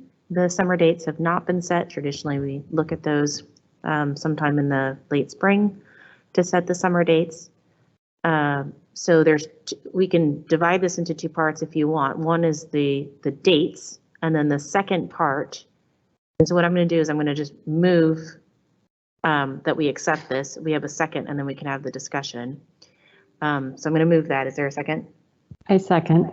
Okay, and then so for the discussion part, there was a proposal to move it to 4:30. It's not set in stone, but sometimes we have difficulty starting right at 4 o'clock. So we thought we move it till 4:30, but if that presents its own challenges, then. Well, I will just say that from my standpoint, before I joined, that was one of my biggest concerns. And I spoke to, I think then Steve McConnell, who said, I think some board members have been doing it this way for years and won't want to change. So I think I raised it early on with the president at the time, Meland, who said she'd consider it, and things changed. But I will just say for if you have a full-time job, getting here for 4 o'clock start is hard. So even a half hour makes a big difference. So I always come on time. I don't think I've ever been late, but it comes at a cost. I have to shut down everything I'm doing in my regular work by 3 o'clock to make sure I can get everything together. And regardless of where I am, pack up and be here on time. And so I would much prefer 4:30, but I know that may not be true for other people's lives. So I will just share that from my standpoint. 4:30 would be fine with me. I know, yeah. So I think for those who have, jobs at an office or even from home now, getting through from the neighborhoods, and then for people who want to attend or tune in, schools, especially for the elementary schools, are letting out, get stuck behind a bus getting here. But, later you start to hit rush hour traffic. So there's always something. There's also, I think want to just acknowledge, I recognize that there's a reason it got started at 4, probably because we can run very late, and then that has its own ramifications. Like it's a half hour later. There've been times when we didn't get out of here till 9 or 9:30. So I hear that. I can imagine that creates an issue on the back end. So I thought it was for staff, oh, because yeah. they have to stay, some of them, till we finish, and then that makes their work day and their next day kind of rough. Yeah, Yeah, and that we- was my guess, was So that it was the staff-based. comment, I'd just like to address the comment about it's been done that way. It hasn't always actually been done that way. For a while, we did meetings at 4 on one Tuesday and at 7 on the next, and we alternated to see if we could bring more community here and to see if that would make a difference. And it did not make a difference in bringing more of our community to be able to observe in person or participate in person. But what it did do is it put it more of a hardship on our staff and board directors who had family obligations that were in the evening and kept them from being able to keep those obligations. So we did go back to that. And I think for some jobs that are 9 to 5 or 9 to 6 or whatever the schedule is, it certainly is a hardship. And so what we really need to just look at is what is happening for the people on the board. For others who have jobs and other volunteer obligations that work primarily in the evening hours, that those things can be interfered with as well. And one of the things I just heard a really compelling anecdote from someone at the state level from a different board was saying, we changed some things up. So, you got to be willing to change your board meetings up, whether it's the time or the date or whatever, in order to facilitate, someone's participation. So I think it's good to have the theoretical conversations, but it's also just good to have the practical conversations. So Carolyn has said, I can do that. That works. You've said a half hour makes a difference for me. So I will give my personal statement on this, and that is that the evening hours are my most booked hours. So I will miss a ton of evening things in order to do this. And they're not just hours of work that can be done later. They are events that I will then miss and not be able to get back and not be able to participate in. And so for me, that 4:30 time is a highly suboptimal time, at least in September, October. So, Director Malif. Either way works for me. I actually greatly prefer the Thursday day as opposed to Tuesday. It's going to be way better for me on weeks that my husband travels. So, because he's usually back on Thursdays. So, the 4:30 versus 4, it would be a little better to do it at 4:30, but not so much so that if it was really a problem for somebody else, that it would, honestly, I don't really care 4 versus 4:30. So. Okay, so I'm going to divide the question into two. So first, I'm going to take a vote on the Thursday schedule. Or the So the date says presented. The date says as posted there. All those in favor? Aye. Aye. Aye. All right, so we are moved to Thursdays. So The date's presented, and now I'm going to take before a motion on the time. you did, I had another question before you took the vote, and Oh, sorry. I wanted to understand the level of holiday review that had been done. We had a problem this year with the dates for kindergarten. We've had a problem with board dates being on the wrong, this date or that date. I wanted to understand what level of review had been conducted. So on the main page there's some notes there about why they've been changed. And then I will ask, so we did an initial review, and then Ms. Gasparich did an additional review. Compared it against the district calendar and all the holidays listed there, and then anything that I could find. So I've looked at it twice.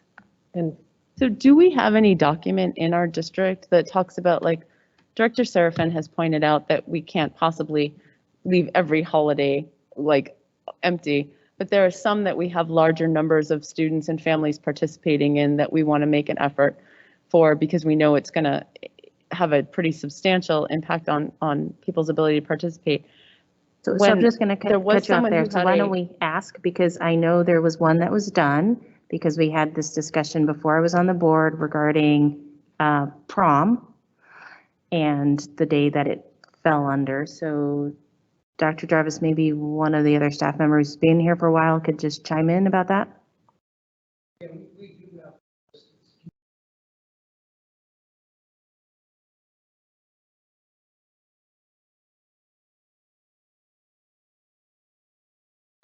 So I think we passed this. We can ask for it to be vetted one more time. And if there's something that doesn't stick before we send it off to the press with the notifications, we can bring it back to the board at the August meeting. So why don't we set it this way? Ms. Gasperich, I'm going to hand it back to you, and then we can just put it on the consent agenda for the August meeting so the board members know that it has been reviewed again, and we can approve it that way, and then we'll flag it additionally if there happens to be a change. And did we review for graduation dates yet? Because the third week of June is quite often our graduation dates. Right, I'd so like the to meetings check are the that. 2nd and 9th of June, so as we usually compact 2nd those and meetings. 16th is what I see. Oh, I'm looking at the main one, 2nd and 9th. So, Oh, the 16th. yeah. All right, so we will take a look at that. On the main page, it says the 2nd and 9th, which I think is the original. So what did we just approve? Did we approve the main page or do we approve this supplemental page? Yeah. Well, we approved going to Thursdays and meeting dates as presented. So I would say it's the 2nd and Could you 9th. just, could we just But we'll call that confirm that. motion again and call it more clearly with what you're approving so that we have no confusion about what we just approved? Because we have, All right. So I move that we approve the calendar as presented. You can look at the green sheet or the front matter page in board docs with the clarification that we're looking at June 2nd and 9th. These dates will be vetted one more time and placed again on the consent calendar for the next August meeting prior to being officially announced. second, thank you. Okay, all those in favor? Aye. Aye. Aye. Can I just say on the Not to top, caveat that, though, I think it's really important that we announce the first September meeting as soon as possible. So I would like the Thursday, September 9th meeting to already be posted on the calendar with the change. I think you're getting consensus head nods on that. Okay, so we've got that. Now let's go to the time. so before we get into the time, I would just like to understand, I think the proposal I thought came from Dr. Jarvis for Thursday as well as the 4:30. So we've each expressed how it could impact or not impact us personally, but I'm presuming, back to sort of Christine's point about some of this sometimes comes from what impact does it have on staff to start at 7, let's say. I guess the question is, Dr. Jarvis, what was kind of on your mind when you proposed 4:30?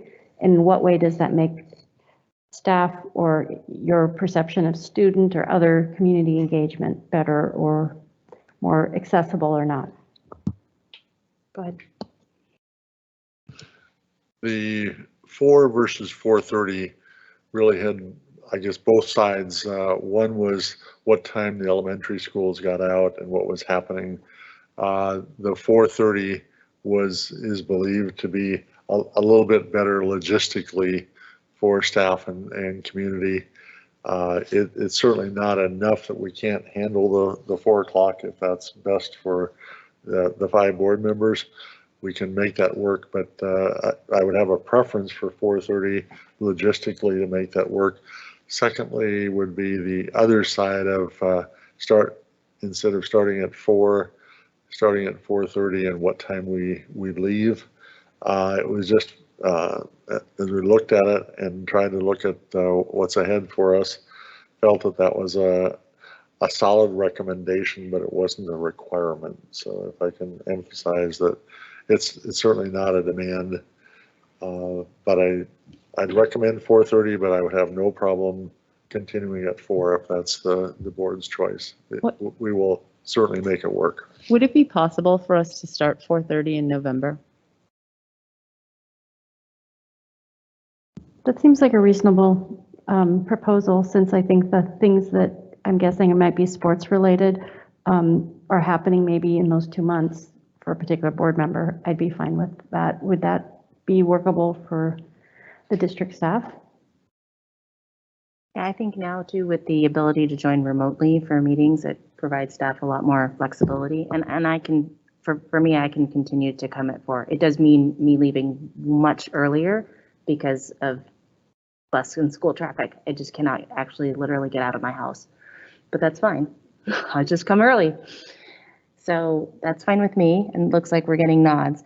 So I'll move that So starting in the first meeting in November, we would we would move to 4:30. right, so for the next, the 2 September meetings, 2 October meetings will start at 4 o'clock. And then from November onwards, we will start at 4:30. Second. All right, all those in favor? Aye. Aye. All right. Yeah, I'm glad and you one came up with that, because I didn't know how I could weigh one of you against the other. Thank you guys for being so flexible. One suggestion also, though, if we schedule any board workshops, we should start those later so that, to balance it out. So if they're even in September, October, we should be respectful and balanced for everybody. All right, so we'll be looking at those dates as well, but what we do have is the school visit dates. We'd like to be able to kind of confirm those with the schools. So you have them as presented. I think you have a proposal about CTE. I'm just going to put that aside for now. You see the remainder of the dates. We have all of the schools that we intended to visit, plus Tyee from that we postponed from last year to do the listening sessions. So we have Tyee in there, the remaining schools. You'll see that basically the November is the December visit, and then in the October-November timeframe is time for listening sessions, and we also have the WASDA convention there, so there's just a lot of time plus the holidays in November. So we've looked at that. April, the date is still TBD because of spring break. They're mostly Tuesday mornings, and the schedule sheet, you see the times that are aligned to school start times. So we've changed the day of the week, but not the rest of the format. So there has been talk about maybe doing it in the afternoons or something different. Right now, we are leaving it this way. If someone has a strong preference for us to examine that, certainly we could try it at one of the schools to have it at the end of the day. So staff do it at the end of the day instead of having their session right before students arrive. There's certainly balance there, or we can approve pretty much the overall schedule and then look at the time. So that Did you say that staff have approved this? Did you say this was approved by the superintendent already? Like, is this a proposal that we're gonna think about later, or has this already been run by? This is what we want to do so that the schools can start preparing. Great. So, but the superintendent and team have signed off on this. I honestly, I'm. Well, they're the school board visits, and so we've had some discussions. I think it sounds like Executive just your directors. question is, are the schools for which we've made these plans, are they good with these dates? Or do we just assume they will be? We will work with them, and if there's a date that's really not tenable, then we'll come back and switch that. But this is the proposal. We need to start Okay, somewhere. I got it, okay. Thank you. I just wanted clarification, and I love the CTE visit. Can't wait to hear more about what we're going to get to hit there. That's fantastic. Okay, so I will tell you more about the CTE visit. CTE visit right now is for Tuesday, September 14th. I'm going to say, is that correct? The 14th. It starts at 7:30 and goes for 3 hours, but with a possible extension if you want to visit the 4th high school. So there's just some logistics because we'll be going to each of the 4 comprehensive schools and looking at the programs that they have there, their WANIC programs. We'll be getting a CTE report, which is ready, that we always approve in the fall anyway, the upcoming meeting. So you'll have the background on the CTE program, and then we're trying to determine whether it's just kind of discussion as we go, or whether we try to carve out some, sit down time.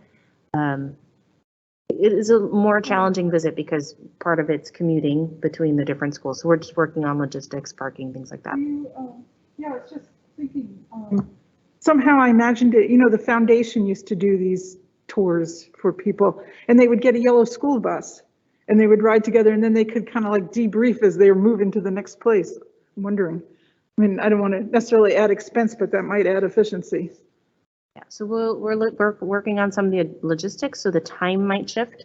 But if there's any anything about the time, let us know now. I mean, those programs tend to be a 0, 1, 2 period, so that's why it's in the morning, or also would have to be in the afternoon. So if there was a preference to do the 6, 7, 8, tutorial time, then we could do that. So I see no. So no, six period.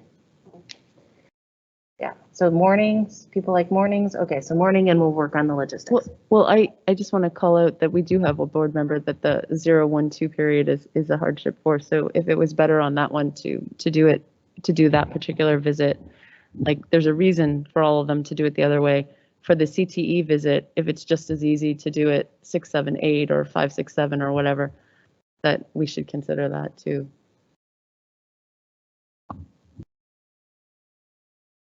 I think we just better get it on our calendar so we don't do something else that day, because that sounds like fun.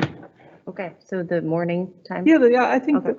I think the advantage to the morning time, as much as it's not fun for me, is that it allows people to get to work. Okay. So I'm going to move that the schedule as presented, realizing that some things may shift, but we will let you know as soon as possible. But this way we can get it to the schools and work on it. And we'll finalize that April date. So I move that we adopt it. Second. All those in favor? Aye. Aye. All right, so great. All right. Board budget. It's there. I'm going to move that we adopt it. Second. Is there any discussion Well, about the budget? You can see there is a maybe. 3-year. Can I just ask why 2021, 22 is so much higher than last year? I couldn't figure it out from the line Well, items. so I noticed that there's 25,000, is that in here? It was in here somewhere, yeah. And that might be when we voted that there'll be that stipend for the incoming board members that that's we're a not good gonna, those of us who are here aren't gonna be able to take advantage of, but it's 4,800 per new board member per year. So that might be what that is there. And then I thought, and that we did so that it wouldn't defray some of the burden on the new board members and encourage people to run.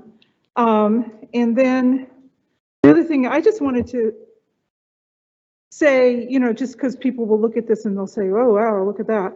Some of this stuff, like I have traditionally kind of been skeptical of all kinds of consultants, and there are some contracted services and consulting in here, but particularly this board development down here, just for those who might be listening, is going to be really important this year because we're going to have new people on the board, and we're going to be bringing in an outside expert on balanced governance who has surveyed well-functioning boards across the country and has written a book on the topic. And so he'll be able to explain to everyone, old board members and new board members, how boards can function best and what is their lane and what is not their lane, and how to interact with the superintendent, and what we can actually have the power to do and what we don't have the power to do. And I think there's a lot of confusion out there. So that's going to be really valuable, and that's why we have to spend money on that. Well, I just want to be clear for those, since you're addressing those listening, we've been paying for Thomas Ellsbury. Right. We've been working on that for several years. Yes. It's not a new idea. It's not something. Right. It's not a new idea, and We've been doing it for he helps 3 us years. do our board self-evaluations and stuff according to the standards list. I think he helped write. So he's been really valuable to us. And so I just wanted to point that out. If people are looking at it and saying, oh, why are they spending money on this? That would be one of the things. So Thank you. And only it have also on gives that- us latitude to, for some of the other work that we have committed to doing, for example, our equity work, so that that's in there as well. So you've dropped that line item for board development by over 20%. So I'm not sure, I agree how important it is, and I'm kind of wondering about that. There's also no travel budget included for this year. So if we wanted to send somebody to the federal, this year there was no travel on federal advocacy and some of the other things that were important. But if we were to have travel, there's no budget for it. So I'm wondering why there's no budget for the travel and why why we've dropped that board development by over 20%. Looks like some of that wasn't filled in because we're definitely going to have WASDA dues, which is another thing I wanted to explain to the public, that those are kind of like state law, that we have to pay these dues to this Washington School Directors Association. So that's not another thing that's not just, it's important. It's got to be done. There's no real choice. So it looks like just that wasn't filled in for whatever reason. So there's still travel allocated there under travel mileage. I'm just reading this through. This was put together for us. And then there's still, we have board development costs that we are already paid out from this year. So where do you see the travel, the board development travel costs? Are you? Well, it's in two places. Because when in the bottom line where it says Right, so total that- travel, so- and then there's let me- nothing. We don't have extended travel. There's some mileage, which I don't think I've. Yes. Oh. Right, it's not just, Right, it's and- mileage, it's combined there. I don't ever remember submitting a mileage report, expense report. Yeah, I've always just defrayed those costs myself. Yeah.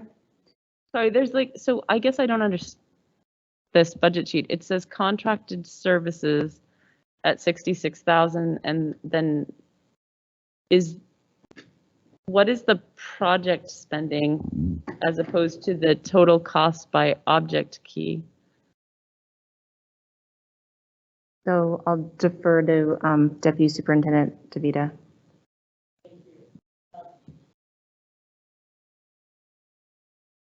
So first, your contracted services includes association dues.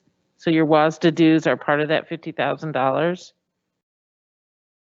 Okay, that includes, if you look down below, at the projected spending, you've got 30,400 in WASDA dues, and you've got, well, that was in 20, well, that should be 2021. You've got WASDA dues, and then you've got board development, and those combined to be that 50,000 in contracted services, just so you're aware. So you don't normally spend 50,000 just in board development. Both of those are part of that. The travel should be included. That's both mileage and extended travel. So I haven't gone through this sheet, but there's no way this board spends over $13,000 on mileage. So I'm sure extended travel is included in there, including hotels and airfares. And just so also I feel like the public somehow, I have this feeling that people are going to look at this and wonder. Every other year we have to go to Spokane, kind of whether we want to or not. And so that gets included in there, and that's for the WASDA meetings. And so that'll be the 5 of us. And then there's this federal level or national level advocacy that not all of us do, but it's important that 1 or 2 of us do it. And the legislative, the General Assembly for WASDA is in Spokane this year in September. Yes, so. Not the annual meeting. The annual meeting is in November in Bellevue, but the General Assembly is in Spokane in September. And so our ledge reps fees need to be paid for that travel.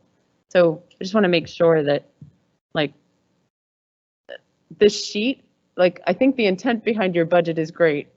I'm not sure it's entirely clear on the sheet, so. Well, so it's not, I don't know who you're talking to. It's our budget, so it's here for information. It was put together by staff for us, so we can take the input there. So if you have any other input or wants for clarification, we can take those, and then we're not voting on it right now. It's just for information. So we can note those items, and then we can have them clarified.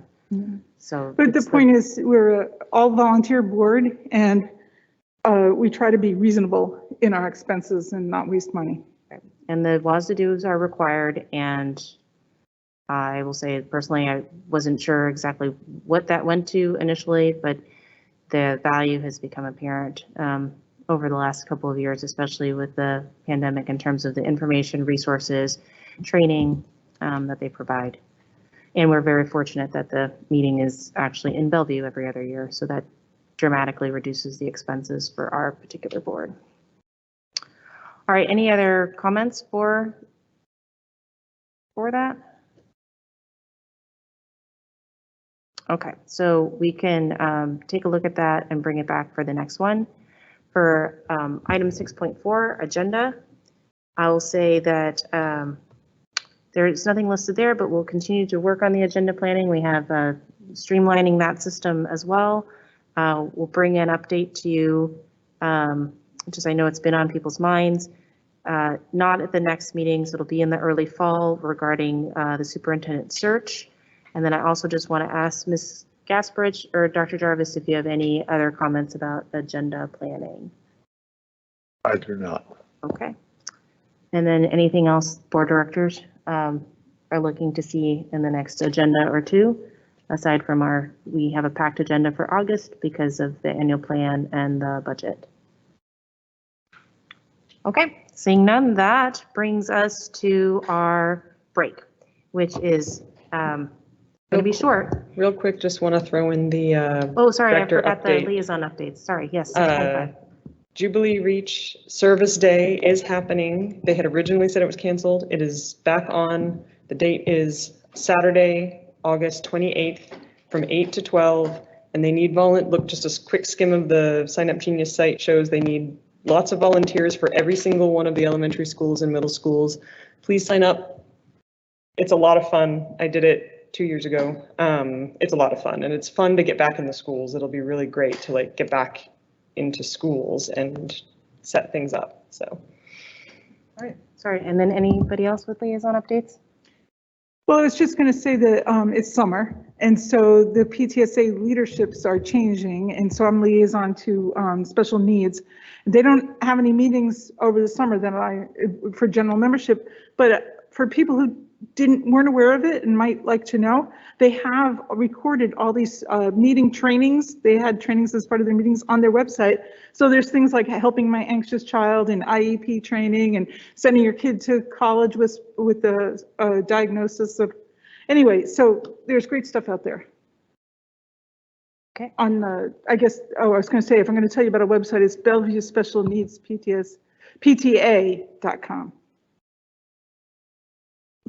I would just say that, I guess just quickly, in the interest of time, I think the PTSA and broader PTSA Council have done a lot of great things and are continuing to do them. They hosted, which conflicted with our last board meeting, but it was nicely recorded, a candidates forum for the community members who are running for the current board seats.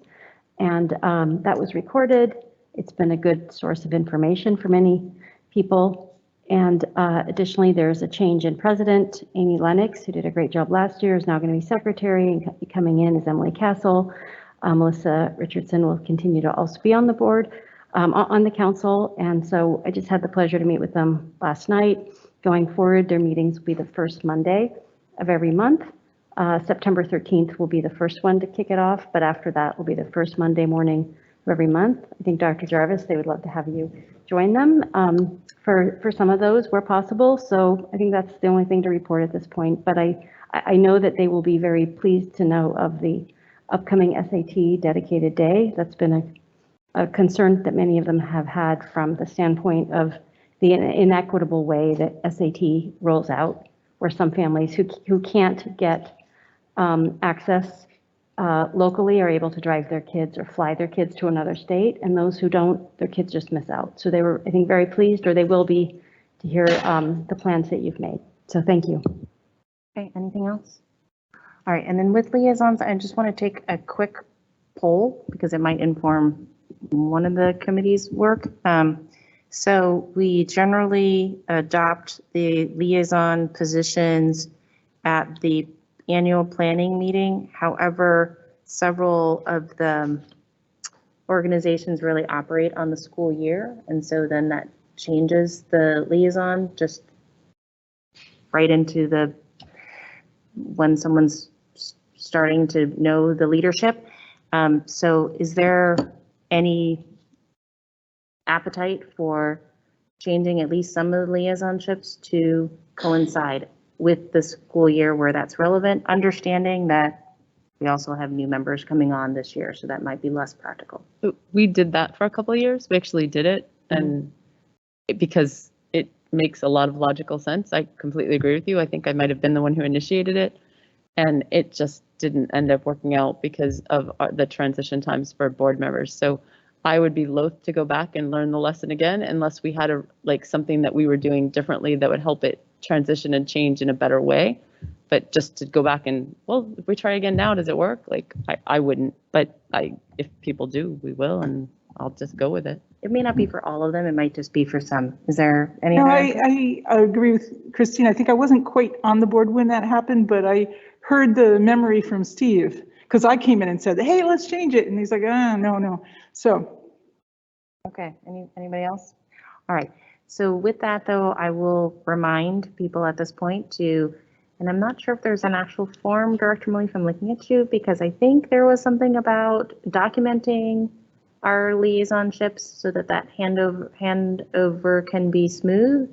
And so if there is something, if we could share that. We had floated this, and I think there was a rough draft at one point way back when of like a quick blurb about what the organizations are and what they do. And then my take on it was sort of like, also please note like how you found it most successful to engage with them, because sometimes meeting only with the director at a once a month meeting is not actually effective, and you don't actually learn anything about, I mean, sometimes it is, and you learn something, but not some of the what their actual work is. So that was just my personal opinion. Maybe just send that around to, so that we've discussed it, send it to the board directors and Ms. Gasper so we have that and can formalize it. I'd like to make sure we include it in the onboarding materials. And then the liaisonships aren't codified anywhere per se.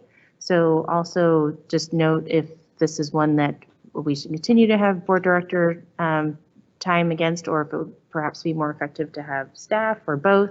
And then if you want to add any. So there's one that I attend regularly. It's a safe haven group that really reaches out to many of our immigrant and undocumented families. And it's, I think, very valuable to have that liaisonship, but it's not one of the formal ones. It's just something that I do. But if the new board doesn't want to take it on, I understand it, but I'd really like to put it out there as an opportunity.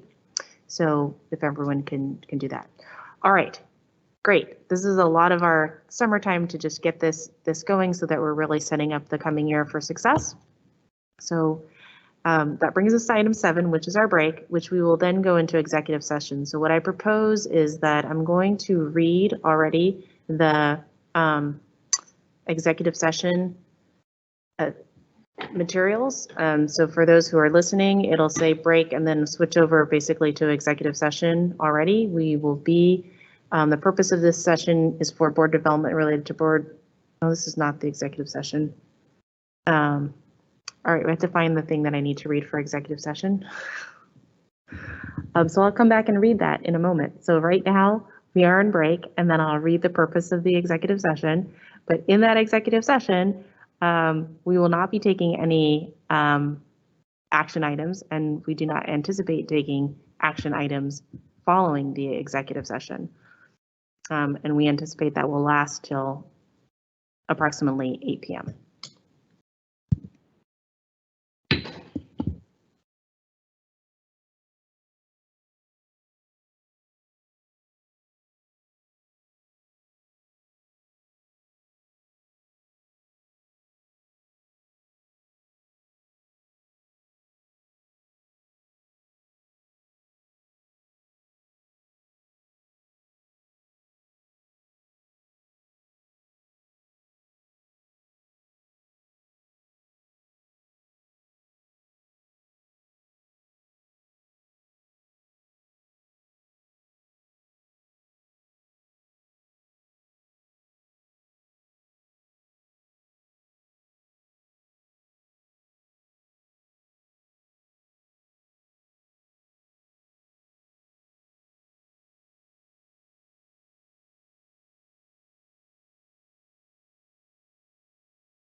Okay.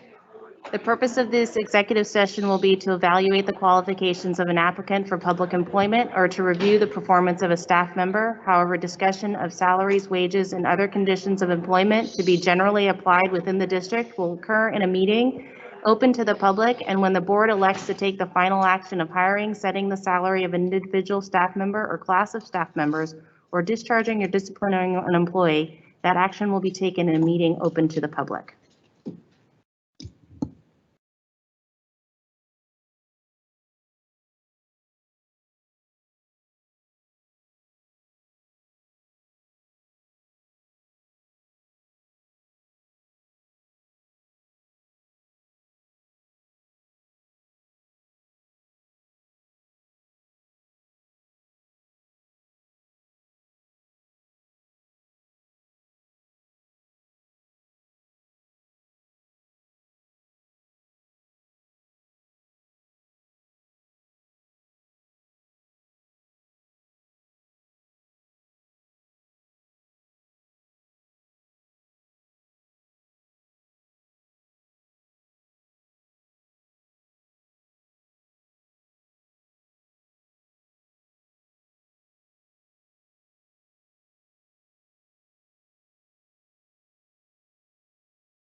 It is now 8:14. The board requires another 1/2 hour.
All right, that concludes our meeting. We are now adjourned.